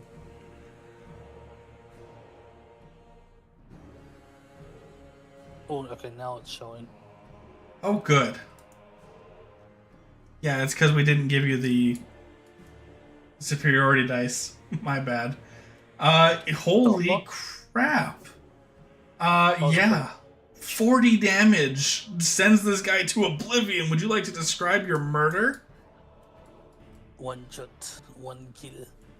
Even though it was mini shots, but As he's got like 8 bullet holes all throughout his body. Fantastic. Head explodes because you hit that one spot in the brain that causes the head to explode. As we all learned from Hot Fuzz. I'm going to try again and shoot this one. Another waste of a bullet, as it definitely hits, but it goes right through him and the patch doesn't seem affected. He seems to be immune to piercing damage. Well, bonus actions, second one. Healing!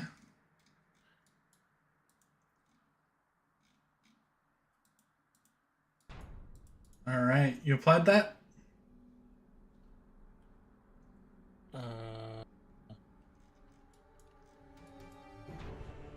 There you go.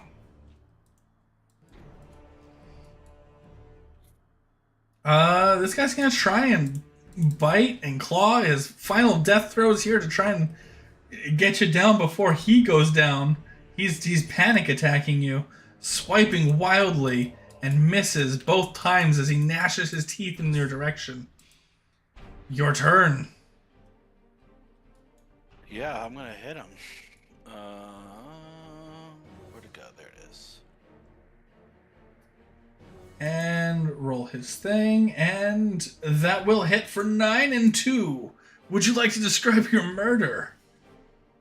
I think the quarter staff just caves his skull in, and I Pink blood sprays everywhere. will then, I guess, bonus action, drink a potion. Yes, you can absolutely do that. I'll use one of these.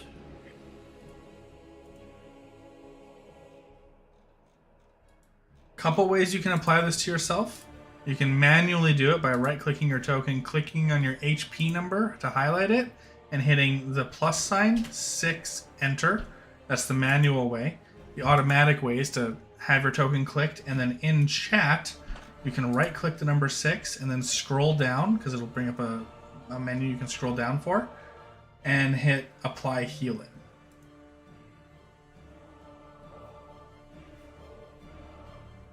So a couple ways you can do that.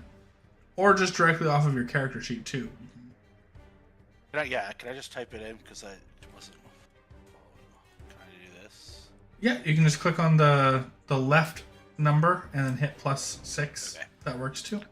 And then Quick bookkeeping. I believe I used my Fortune's favorite last turn, and it's still there. Oh, my apologies. Thank you. Good call. And then I will start heading towards the big guy. Oh, brave of you. Okay. Anything else? Oh no. Big guy is going to keep heading towards Hugo. And Hugo, he's going to shoot a couple more spikes at you. First spike, we're not targeting Hugo apparently. There we go. First spike will miss anyway with that roll. Second spike, Hugo will also miss. As he misses both of them. How bad is this miss? Not bad enough to roll on the table. Bramblefoot.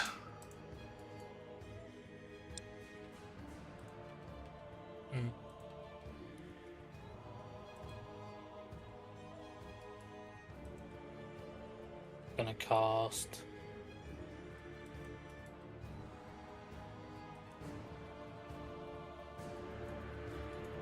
looking at Hugo, but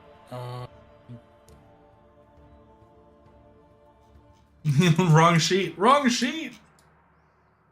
pretty much. What's the range on your rifle? Ridiculous. Got it. I think I can shoot him from where I am. I just haven't counted the squares. You can. It's 170 feet, which means it's at disadvantage, but you can.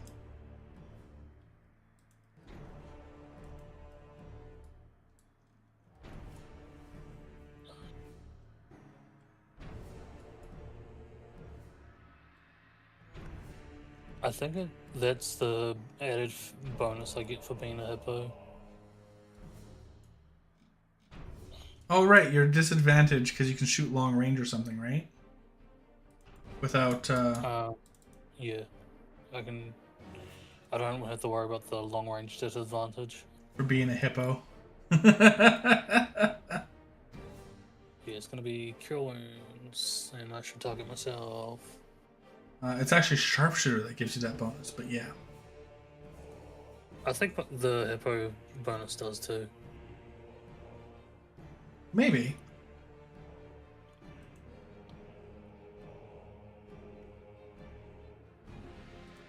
Alright. Cure Wounds, not bad. +8 healing. Alright.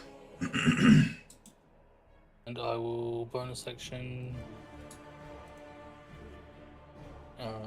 drink a potion. That's smart.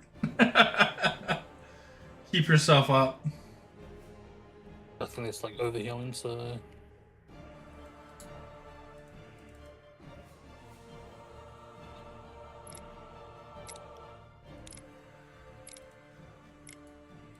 there you go. He's gonna try and swing at you again with his reckless attack. the first one's gonna be at advantage, the second one isn't.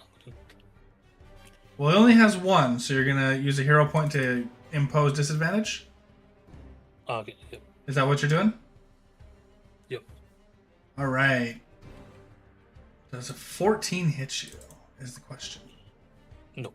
It does not. So this attack, as you impose disadvantage with your hero point, will indeed miss as your badge glows and redirects his attack to just shave past you. Hugo! Boss trailing you. What are you doing? By chance, how much damage did I save myself from? A lot. Basically would have invalidated all of the healing you did. Oh. Okay. Since I can possibly hit this one. And it shouldn't be at disadvantage. So it would be the the 1. I know how we can fix this so it doesn't trigger disadvantage in the future. Details, we can change this to 240. And we can change this to 240.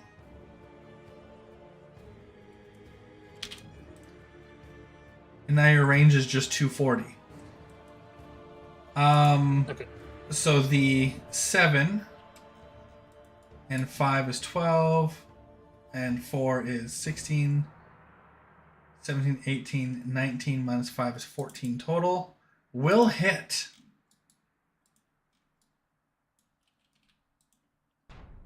For 27 damage. Gonna shoot him again. You also need to use your bonus action to reload before this shot, so I'm assuming you spent your bonus action for that. I only did 2 shots last. 4 shots and then this shot? Because you used your No, bonus it was- action for second wind? Yeah. Yeah. Alright. And that looks like it's going to hit as well for another 30 damage. Holy crap. Shot from across the arena twice in the back.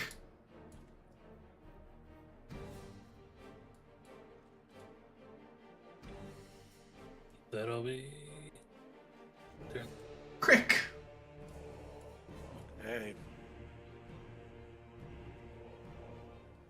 I mean, what are we gonna not fight the boss? Like, No, you should go fight the boss. That's absolutely a should do. so I'm gonna dash.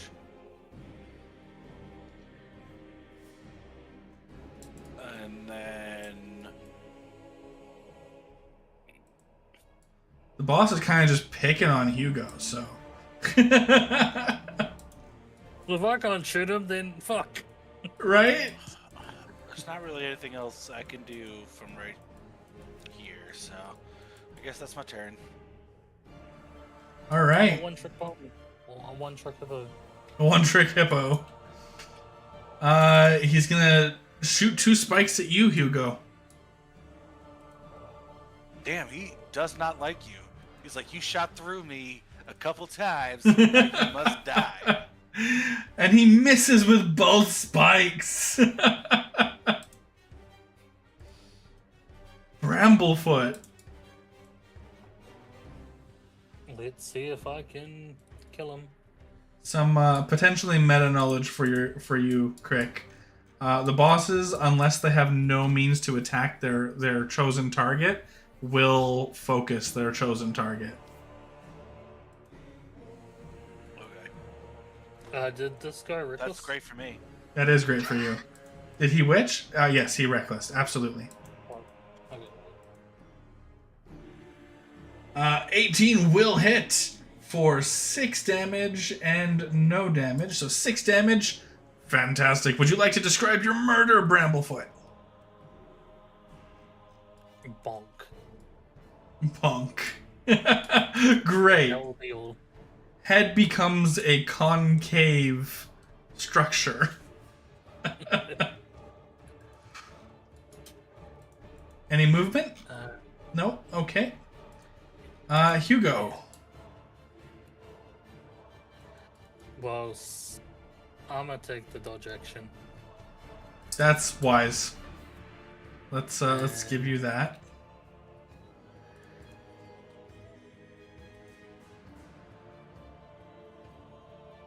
There we go.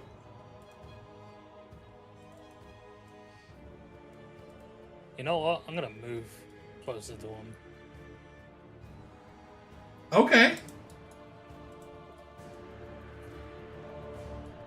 Tank time.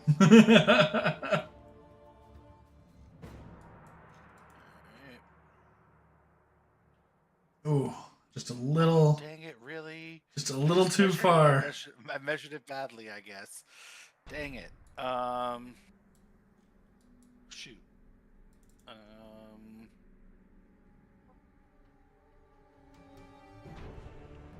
There isn't much point in using the darts, because you've identified already that it's immune to piercing. Yeah.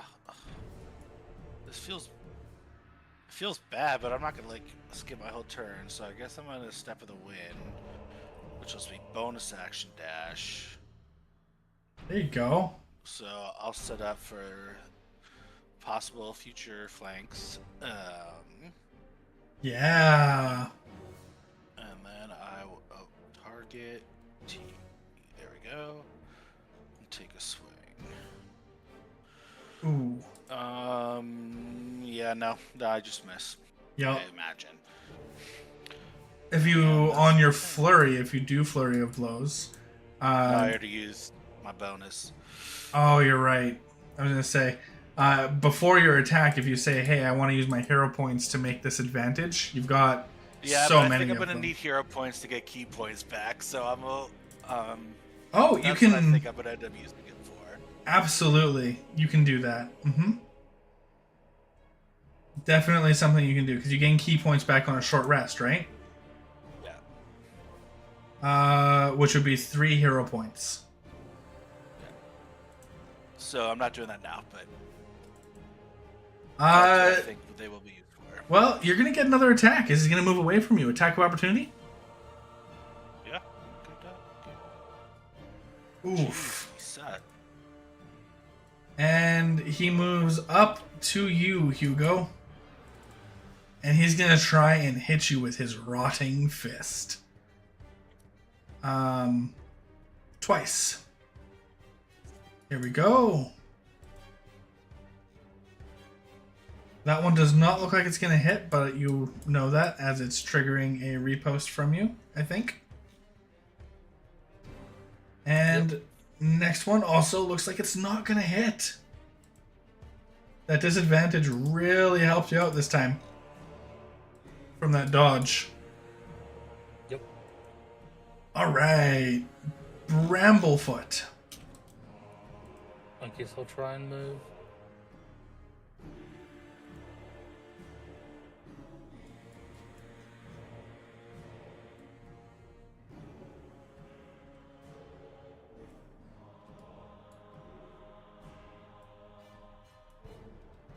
And I'll dodge and pass turn, but I don't think I'm going to get hit anyway. Alright. Hugo. I'm going to...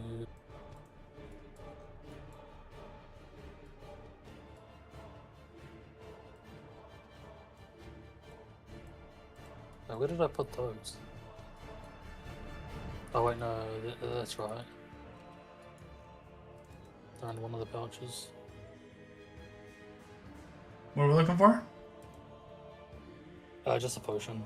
Ah, yeah, fair enough.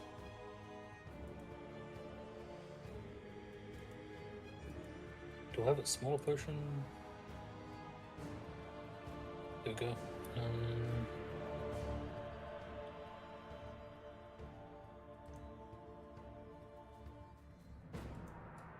I'm assuming that's your bonus action, so you can take a dodge action. Yep.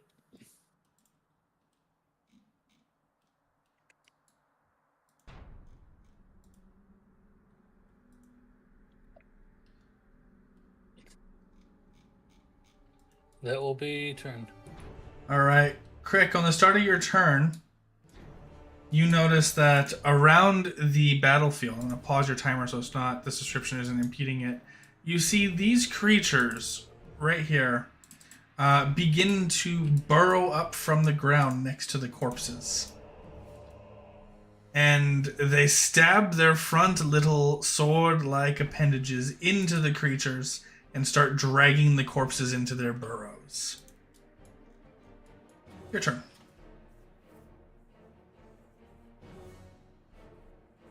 Well, I don't love that, but I still think we got a goal.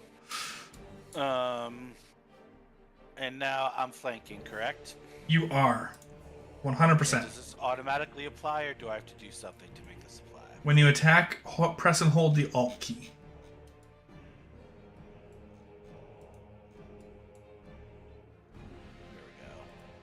There we It didn't get. It didn't do it. Weirdly. Roll another d20.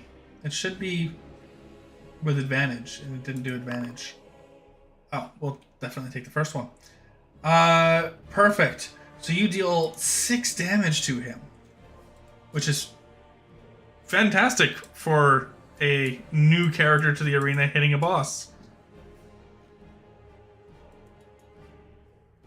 So he doesn't take the force damage? He does not. Okay. Annoying.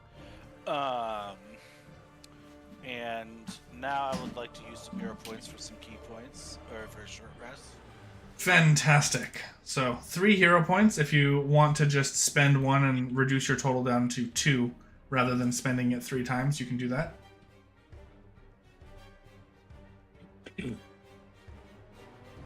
How do... Oh, that's right. I clicked that. Okay. So I use that, and yes, I will make that 2 now. And Perfect. then, do I do so? What do I do? To just give myself the key points back? Exactly. Yep. And I will, yeah, flurry of blows. Nice.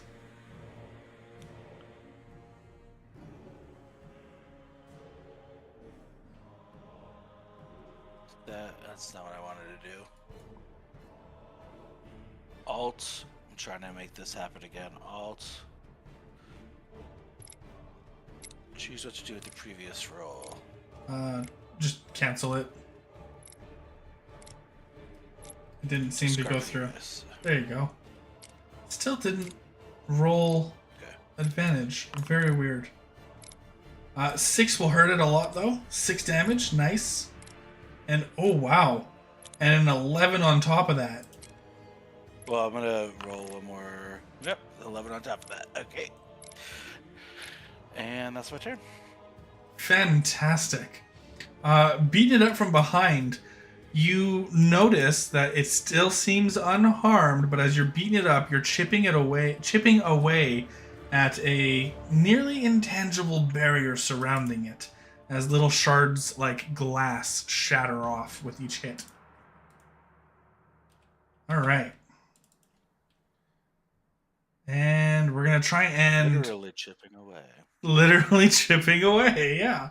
We're going to try and Rotting Fist you again over here, Hugo. We're going to miss with the first one. And we're going to miss with the second one, too. Oh, you really don't want to see the numbers that this guy would be doing if they weren't misses. I can only assume. All right, and at the start of your turn, they're going to complete pulling their treats into their burrows, disappearing with the corpses. All right, Bramblefoot. What could go wrong? I move another 30 feet down, take the dodge action, and pass. Not a dash, dodge. Oh yeah, I'll take a dash. No, Okay. I've already done it. Yeah. We'll just do this then. Boop. All right. Done. Hugo. Dodge action.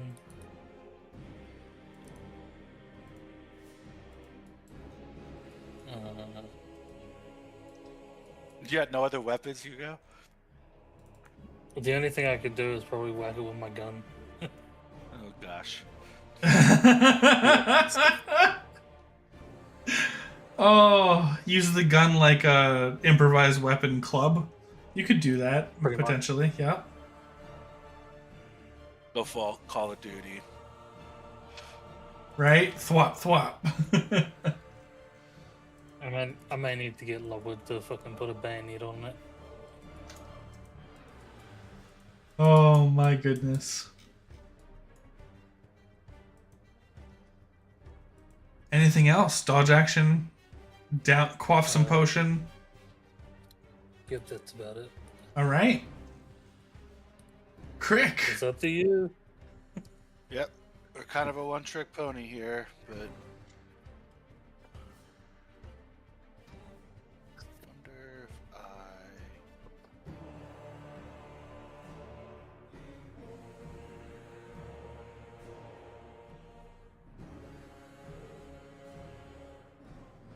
A 20. 20. Yeah, it's a 20. A 20 will hit for 7 more damage. And this is just round 1. So I think Important that's to gotta be know, we may not make it to round 2. That's also an important distinction to make note of. We might just end up getting experience for it when the time runs out. All right then. I guess we'll do it. Flurry blows.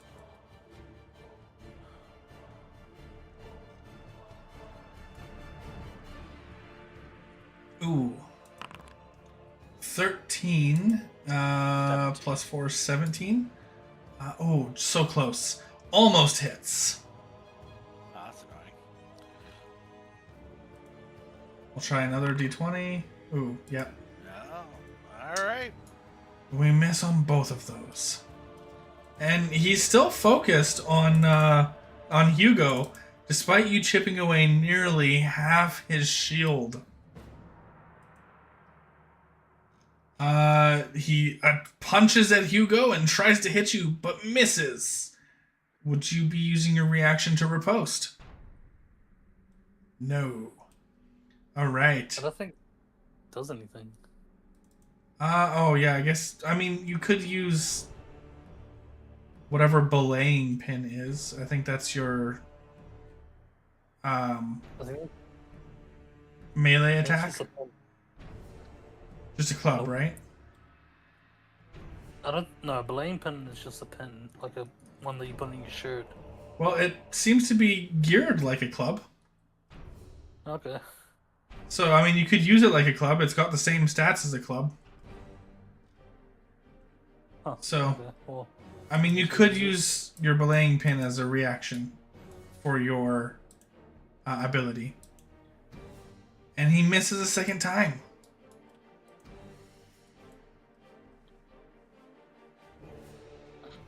Riposting, which allows you to make a attack. There you go.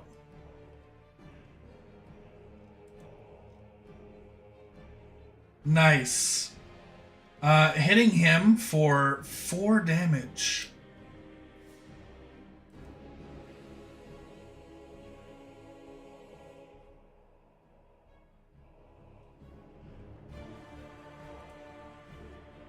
full damage or full damage? 4 damage. Hitting him for 4 damage. Yes. Welcome back. You officially have hit the exact halfway point as you bring his shield into the quote-unquote bloody status, as it is now visibly cracked all over. Voice. And Bramblefoot.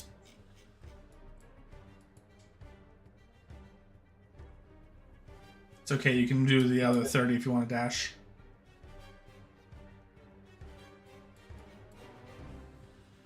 So close! Okay. Hugo! Well, since we've come to this new knowledge of the belaying pin being a club, I think you just named your club belaying pin, is what I think happened. Another 2 damage.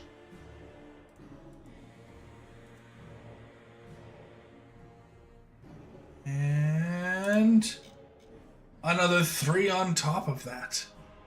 Fantastic. Oh wait, never mind.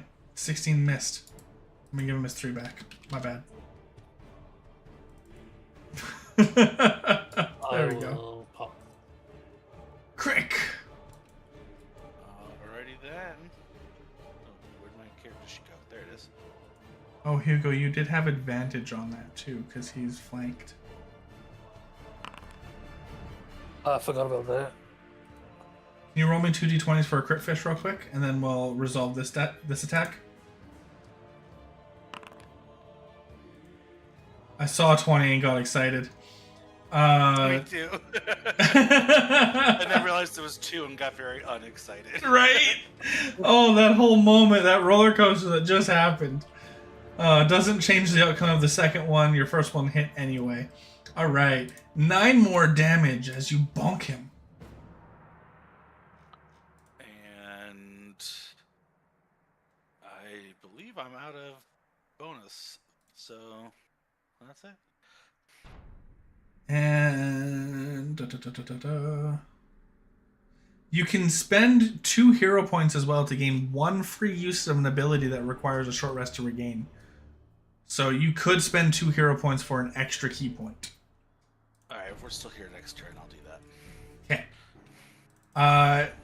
You likely will be. He's going to try and Rotting Fist you. And he's going to try and Rotting Fist you again.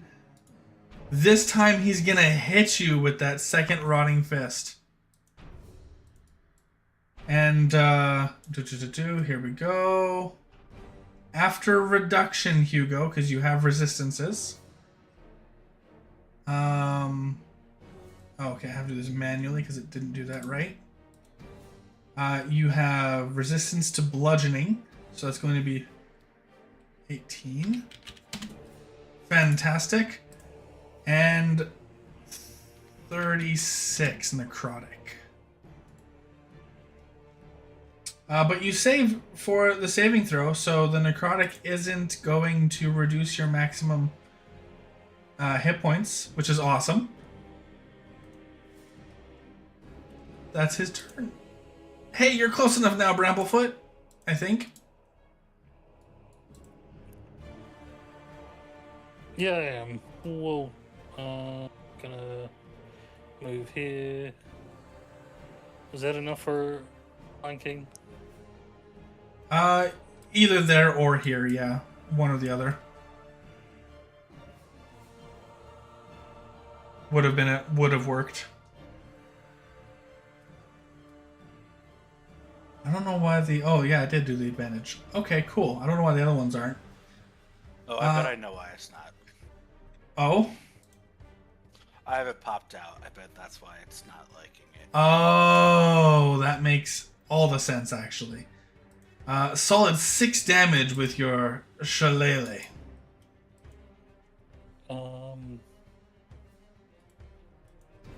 I guess I'll be turned. Hugo. That was a powerful hit last turn. I'm gonna take a dodge action and drink a potion. Dodge action applied.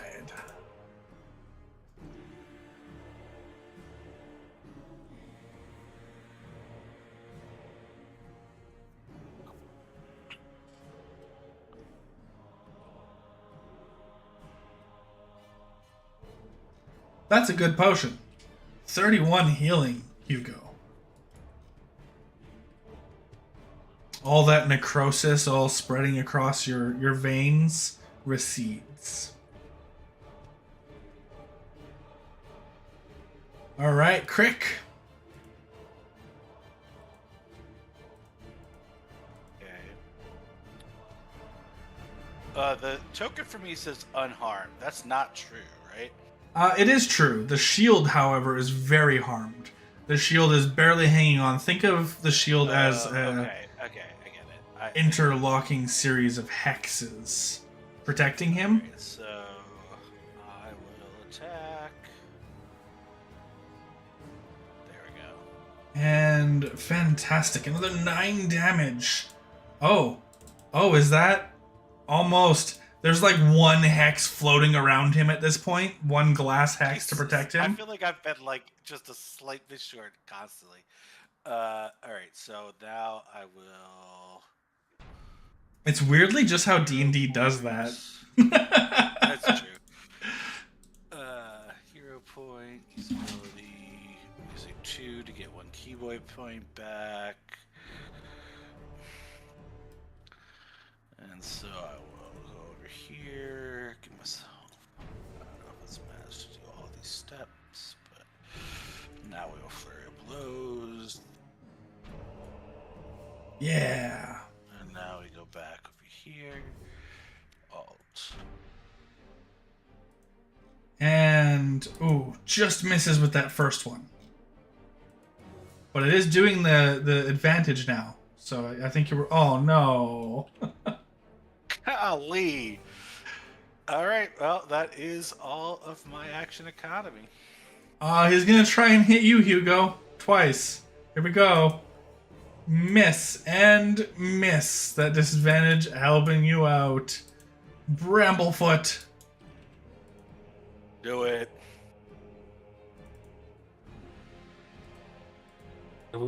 Need to close this sheet, open this sheet.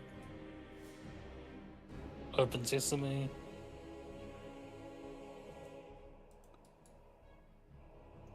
Wow. Okay.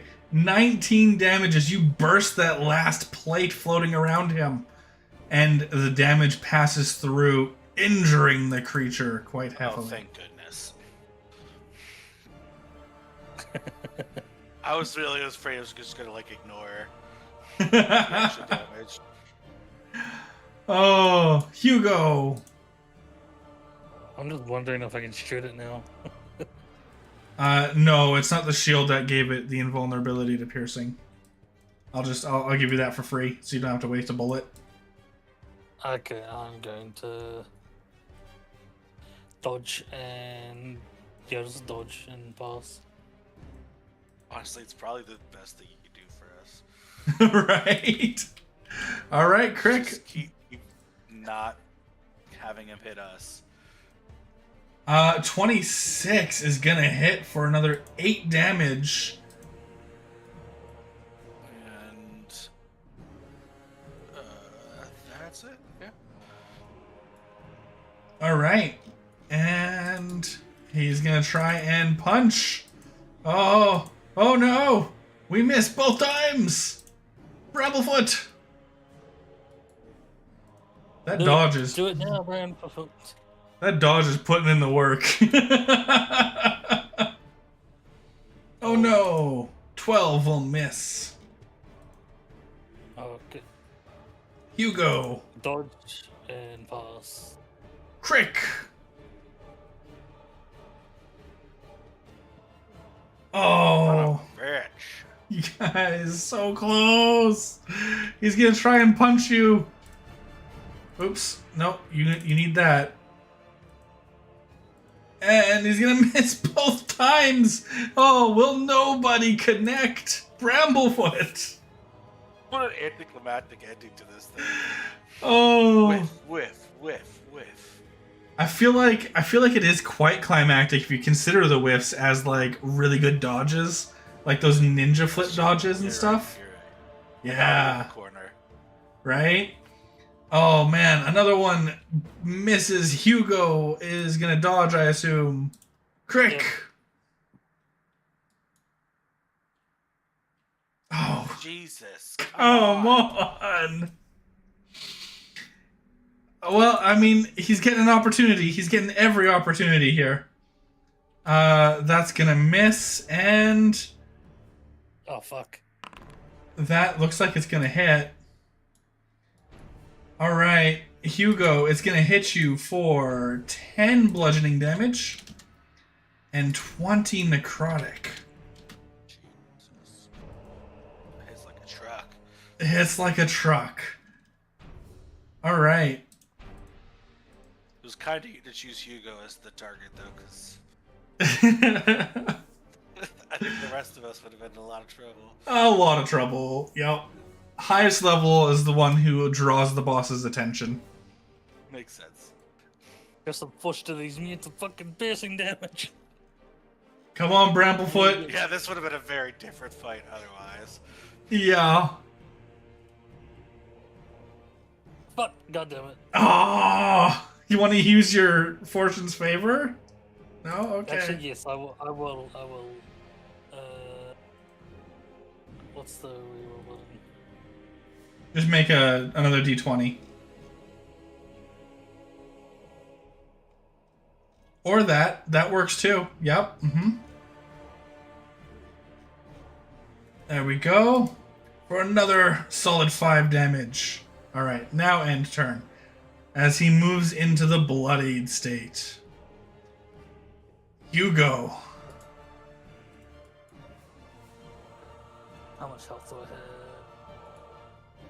I could say no, because if he hits both, I die. Dodge. Dodge it is. Crick.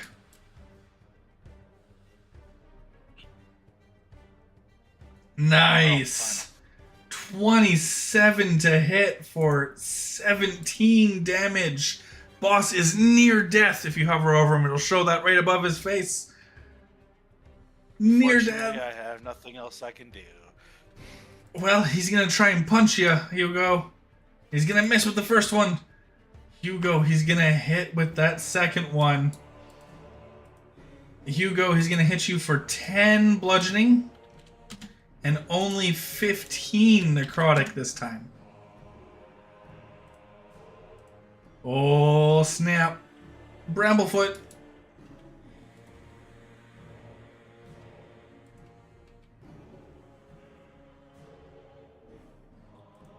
Oh, no. I forgot to do that. All right. Next turn will be Hugo, which I'm assuming is a dodge action.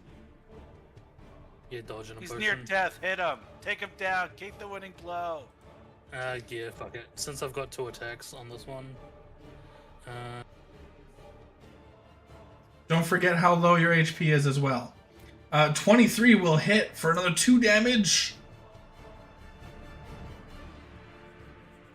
18 will hit for another 2 damage. Oh, he is so close. I just wanted you to set him up for me. I'm kidding.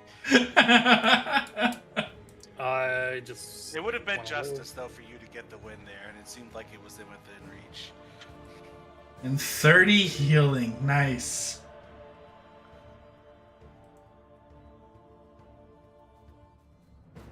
That'll be turned. All right, Crick. Come Do it now. on. Jesus. With advantage, I can only get 12 with a +7. This is ridiculous. Oh, man. That's all I got. A 5 and a 2. All right, we're going to try and hit you. Oh, no.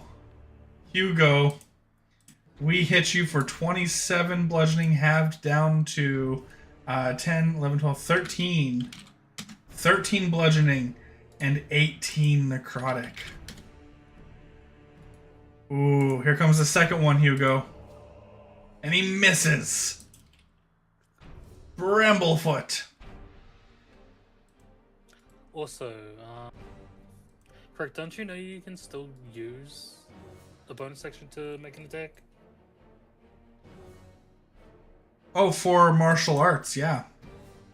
I totally forgot that that was. I also forgot you have martial arts as a monk. That's... What the fuck is All that? right, well, I'll remember that next turn.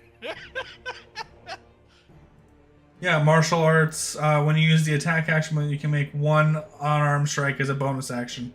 Yep. Yep. Hugo's gonna drink a potion and take a dodge. Fair enough. He can't risk it. Especially because his big potions are gone now. Fuck. Uh-oh.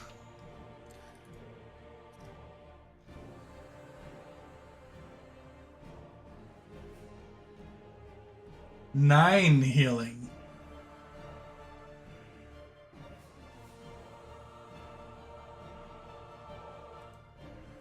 Okay. All right, Crick. Alright, with my 2 attacks combined. Oh, damn. We might not even need that bonus action attack. 10 damage. Would you like to describe your murder, Crick? I'm like, stop hitting him! And I hit him right in the back of the head and bust his skull. Oh. And as he collapses, the Kruthic you saw earlier burrow up around him. You see 2 of them. and on either side of him, they pull the two halves apart and drag it down into their burrows. All right. So with that, we end this wave right there. We pause the game here for a second because we have half round. There we go. Starting at the top with Hugo, half round allots us an action and a movement. No bonus actions, no item interactions, or object interactions rather. Just one action and one move action. That's it. No haste actions either. So you could use your action for like drinking a potion if you need to, or something like that. Or you could do it for like a dash. But one action, one movement for half round. Hugo.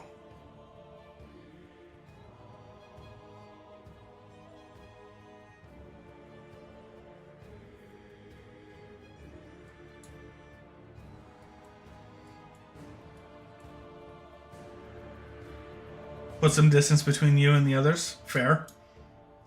Crick. I don't think I'm gonna move. I think I will.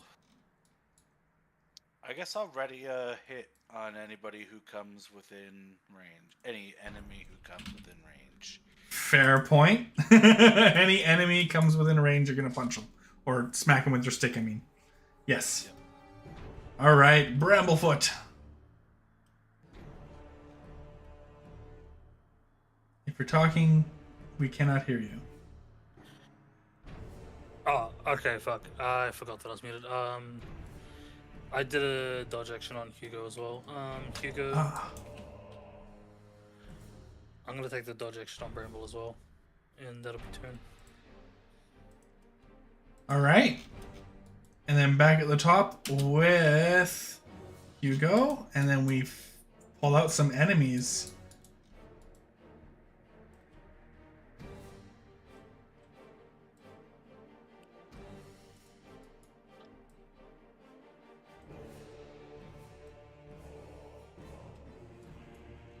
Let me just add them to initiative real quick. And just like before, you guys see discs of pink and purple energy begin to litter the battlefield. Only 4 of them. And those discs become columns of light, which remain only 4. And then recede back down to discs, revealing your foes.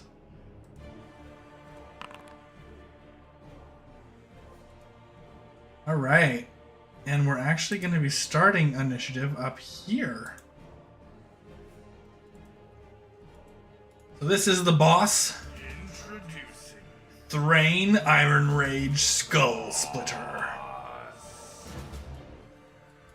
And he is going to make his way towards you, and I think he has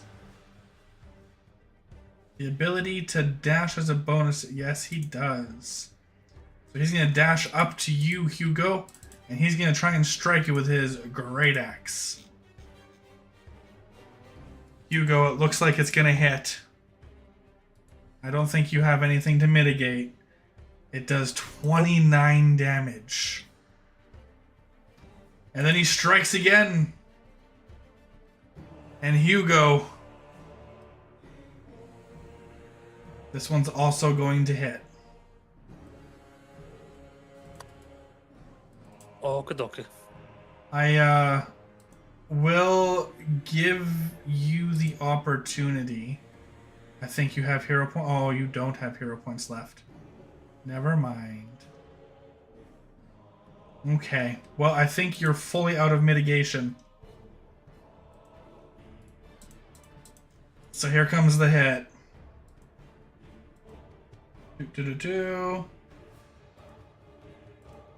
17 is still higher than your current HP. Hugo, you go down.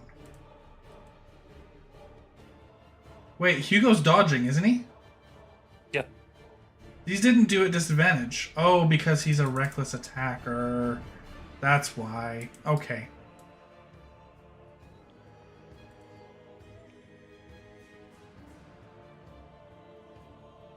Yeah, that would be it. All right, Hugo, you go unconscious. And That's prone. bad. That is bad. That's both attacks, though. Hugo, it is up to you next to roll that death saving throw, or if you want to give Stream a chance, the Blood for the Blood God opportunity from Stream is a delayed thing, so it might happen. I don't know if it's gonna happen, but Blood for the Blood God is just a guaranteed critical on Stream for like 500 channel points, I think. Nope, that's not it. That's not it. There it is.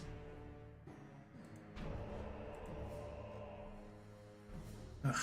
Nope, that's not it either. I can't double check. Alright. Failing that, we do need your death save. Yes. Oh, sorry. Blind D20.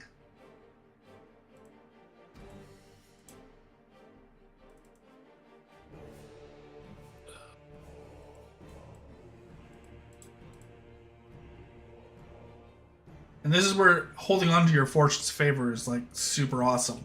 Because you can always ask with your death save, hey, was my death save higher than a 10? Which is like the threshold. Because you have your fortune's favor still.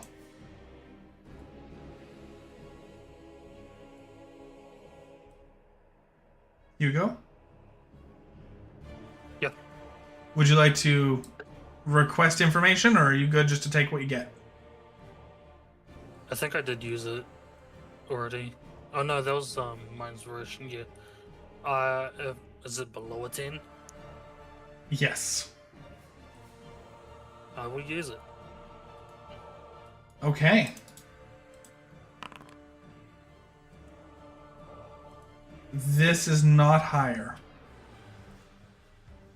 Oh, I would use the Wait, original if I were you. yeah. Okay. Rough. Did I get a fucking 1? Wow. I would stick to the original, yeah. Okay. Oh, All right, Crick. Okay, so there doesn't seem to be a lot of really good options. What are there rules about administering potions to other players who are down? Is that a thing you could do? You can absolutely, yep. And how does that work? You have to be within 5 feet of them, of course, but you get up to them and you can feed it to them as an action or as a bonus action. If you do it as an action, they get the full healing effect. If you do it as a bonus action, then they roll for effectiveness. Or you do, technically, when you roll it out. Well, let's see. Oh. Okay. Yeah. And I will action use. Where are my things?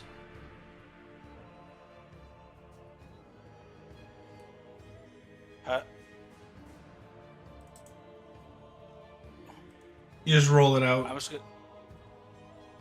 Some sort of error is popping up. Oh, I have to target. That's the problem. Ah, yeah.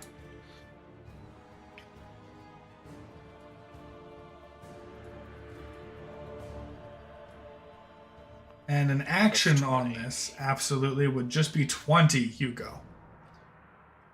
Which would make you conscious, but still prone, with 20 HP.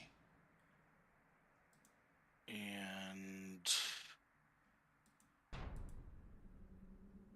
Nice job.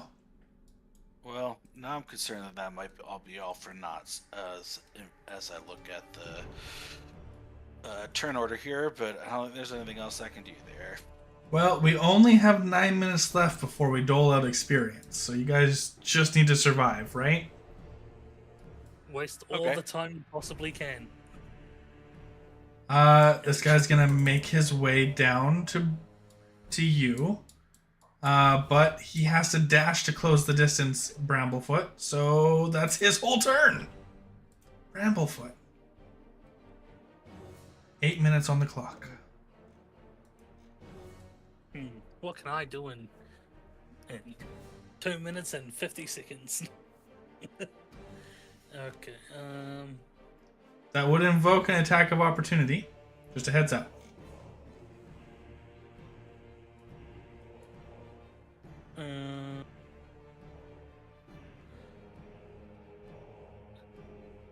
Damn it. This is 30, by the way. Okay. Well. Alright, so we take the attack of opportunity. Yep. And Bramblefoot, it will hit for a total of 19 damage, but you have... Oh, I'm not targeting you. Do you have resistance to anything? Not that I know of. 19 damage. It's a really big hit. That definitely was a crit. Fuck.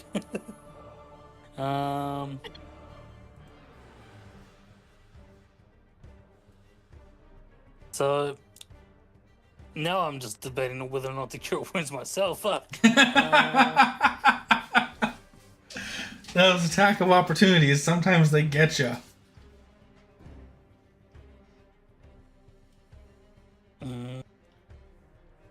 I'm still cure wounds. I'm Hugo.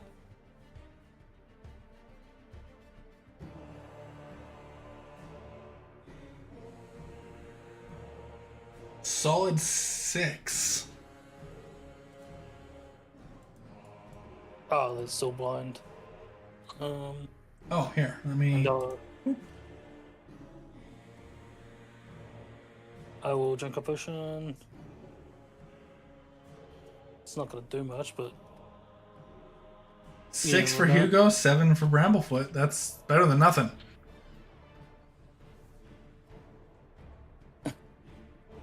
there's a jerk in there, but I'm not gonna make it.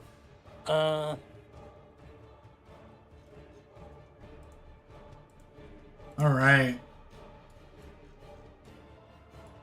This guy is going to dash his merry way towards Crick. Trying to close that distance. And this guy.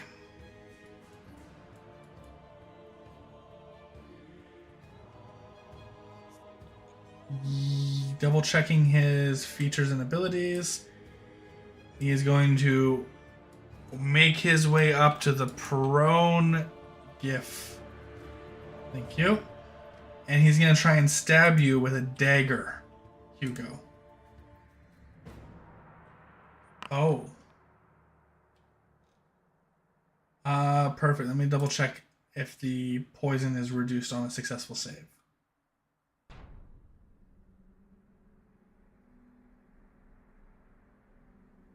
It is. It is reduced by half on a successful save. Meaning you take 11 damage from the initial strike and 14 from the poison. That's a lot of poison. That's after reduction. I know. That's crazy. Holy That's wow. a shitload of poison. Yeah.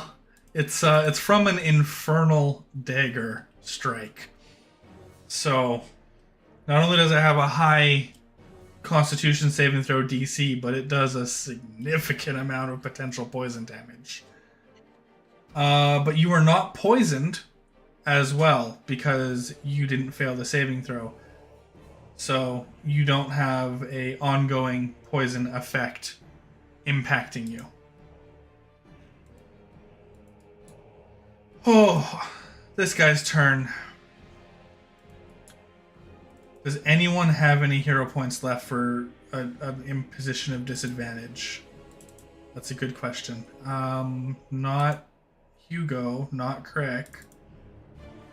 Bramblefoot looks like Bramblefoot has one left. You all Oh, you also If I can. also have inspiration. Let me just double check inspiration real quick. I'm in the wrong space, looking at the wrong thing. There we go.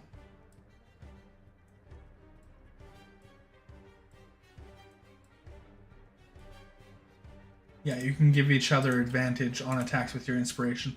Just double checking. So yeah, you guys can grant inspiration to each other using your inspiration. It doesn't necessarily need to be you. But yeah, using your hero point from Bramblefoot, you said? Yep. To impose disadvantage? Yep. Okay. He's gonna bring his great axe down on Hugo. Here we go. That's not disadvantage. That would actually miss, not hit. Because for whatever reason it rolled advantage, not disadvantage. Not straight roll, because he's reckless attacking rather. Try that again. And the second one will also miss Hugo. Bada bang. 2 minutes left in session. I have my right to use this whole 2 minutes to think about what my. You do. You do have that right. It does belong to you. That's correct.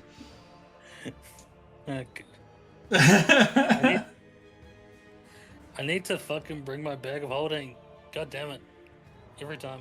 Is it still in the tavern room with all your things? With all your potions? Yep. Pretty much. Oh, man. One of these days, that's going to get you killed, you know. Just saying.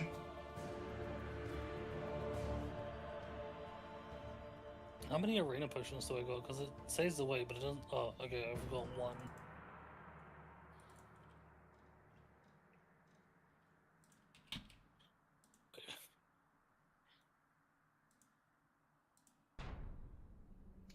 It's out of charges. Okay. That's why it's not letting you do the thing. It's out of charges.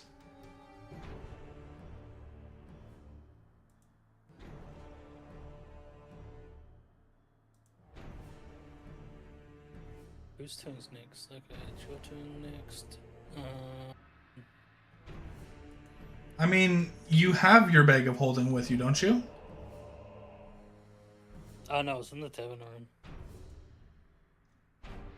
Oh, did you just pull it out of the tavern room for later? Oh, wait. So, it says containers and it's like out of the room, but I thought anything underneath it was in the room. No. Anything in the container is in that room. In the room container. Like your longbow, rations, rope, crowbar, hammer, tinderbox, all that's in the inn room. Oh. You can pull a potion out of your bag of holding as an action, and then use it as a bonus if you want. Yeah, I'll do that.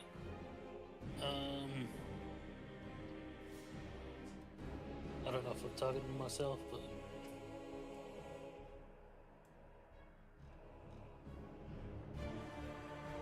Fantastic. 12 healing. And we are at session time. Just a heads up. Alright. So with that, the crowd goes wild in the stands. Hold on. Gotta play the arena sounds. Stadium crowd. There it is. And victorious music begins to play. As the enemies that remain on the battlefield begin to get enveloped in those pink and purple discs, then columns of pink and purple light, and then they disappear entirely.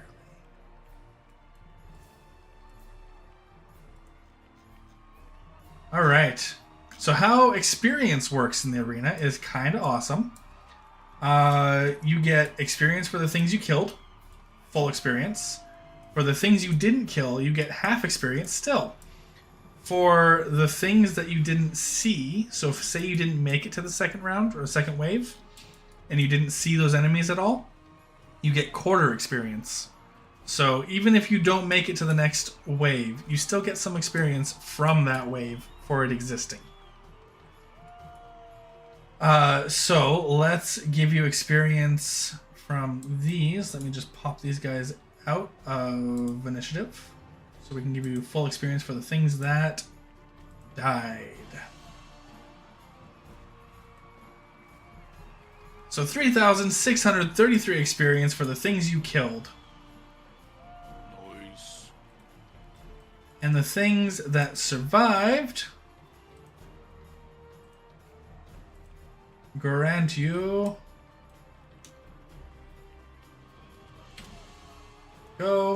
an additional 2,416 experience. That's pretty good, actually. And unfortunately, you guys didn't succeed on your bet because Hugo went down. But you still get some money. Because you didn't succeed on your bet, it won't be the full amount, but it will be something. You guys make your way back to Toax, and Toax will greet the three of you and say, "Congratulations on your survival." And we're going to find out if I wired this up properly this time. I might not have, so we're going to find out. I have been working on trying to get this market tab to work properly. It's a SciTime Games module, so it's a my module. I'm writing it. Okay, and find out what your winnings were with the reduction.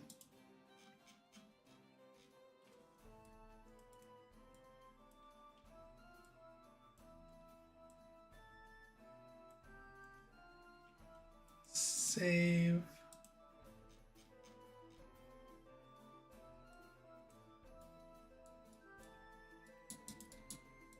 All right. And in the event that you don't have a lot of money going into a fight or a shopping session or something, you can always sell downtime weeks to Krona. 10,000 gold per downtime week.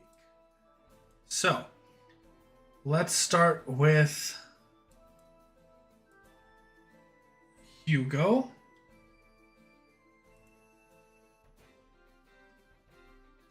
Yes. I think we're starting with Hugo? Yeah, we're starting with Hugo. Hugo, you made 9,760 gold. Okay, and then I'm just going to go down the line and just do this. And it was Bramblefoot next. 440.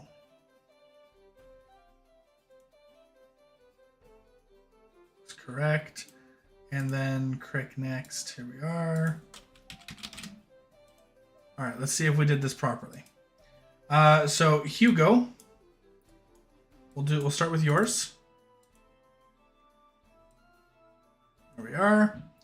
9,760 gold. And add coins and clear. We're going to try this. Added it directly to your sheet. Perfect.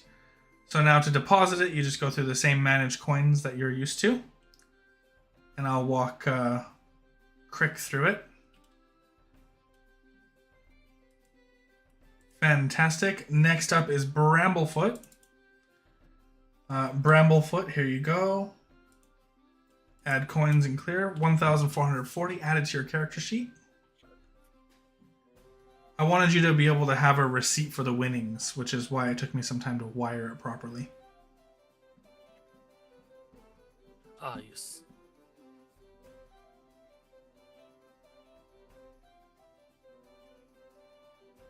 Perfect. And Crick. So I'm going to walk you through this. First, I'm going to put on your sheet. You get 2,240 for your winnings. Not as good as it could have been for sure. It would have been significantly higher had we all survived on a party bit. So to deposit it, on the bottom of your character sheet in the inventory tab, there's a double stack of coins, and you click on it, it says manage currency. You then just select the gold bit. You can just click all, that works too.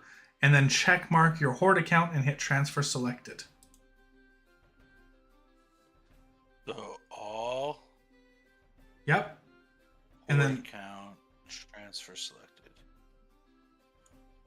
done. All right. And that balances everybody's credit history. There we go. And we are now safely back in the tavern where you can affect any level ups you may have acquired. All right. So let's crack on with a round of farewells. Beginning our farewells, we'll just start with Bramblefoot at the top and work our way down to Creek. Who are you? Who are you playing? Maybe something more. Ico, playing as Bramblefoot. Didn't really get to do much druid stuff because I kind of forgot about that I could wild shape. Yeah. Well, That's fair. that was We all forget things. I forgot a bonus action for most of the things. So. Yeah, Yeah. it's totally fair. I forget things too. It's okay. Hugo's not prone anymore. Next up, Hugo. Who are you? Vacation. Who are you playing? Ready to work. I'm too broke. Oh, Also, Ico. yeah. Uh, All right. I'll Oh, sorry. Go see ahead. you later. And last up, Crick. Who are you? Who are you playing? Maybe something more. Rick's feeling good. You know, they survived pretty successfully. I mean, obviously having Hugo be lightning rod for the entire time was enormously helpful. But yeah, it was good. Oh, poor Hugo. All right, and that is all we have for you for this session. We'll be back in about half an hour for the next session, where we have 4 combatants instead of 3. All right, thank you all for watching, and as always, stay shiny.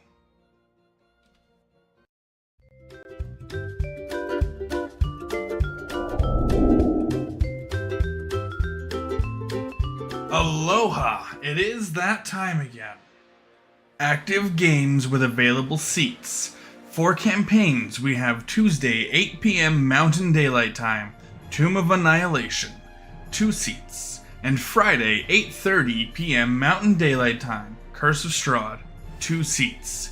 Each of these games are $20 per player, per seat, per session.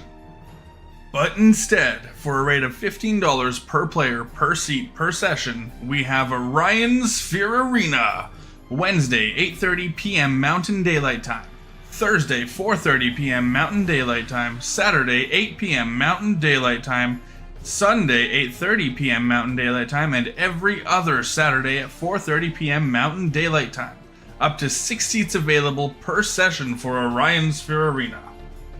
For not yet active games/time slots, we have Monday 1 p.m. and 4:30 p.m. Mountain Daylight Time, Tuesday 1 p.m. and 4:30 p.m. Mountain Daylight Time, Wednesday 1 p.m. Mountain Daylight Time, Thursday 1 p.m., 4:30 and 8 p.m. Mountain Daylight Time, and finally Saturday 4:30 p.m. Mountain Daylight Time. All non-active time slots can be any of the following: Storm King's Thunder, Tyranny of Dragons, Curse of Strahd, Tomb of Annihilation, The Shattered Obelisk, or a custom campaign as discussed between you and I, the Game Master. While there are no active games in the above time slots, Orion Sphere Arena can also be considered for the designated times per request. All of this information and more is available in the Mug Hub waiting room and www.scitimegames.com, completely free. The links are in the About Me section just below. Thank you all for watching, and as always, stay shiny.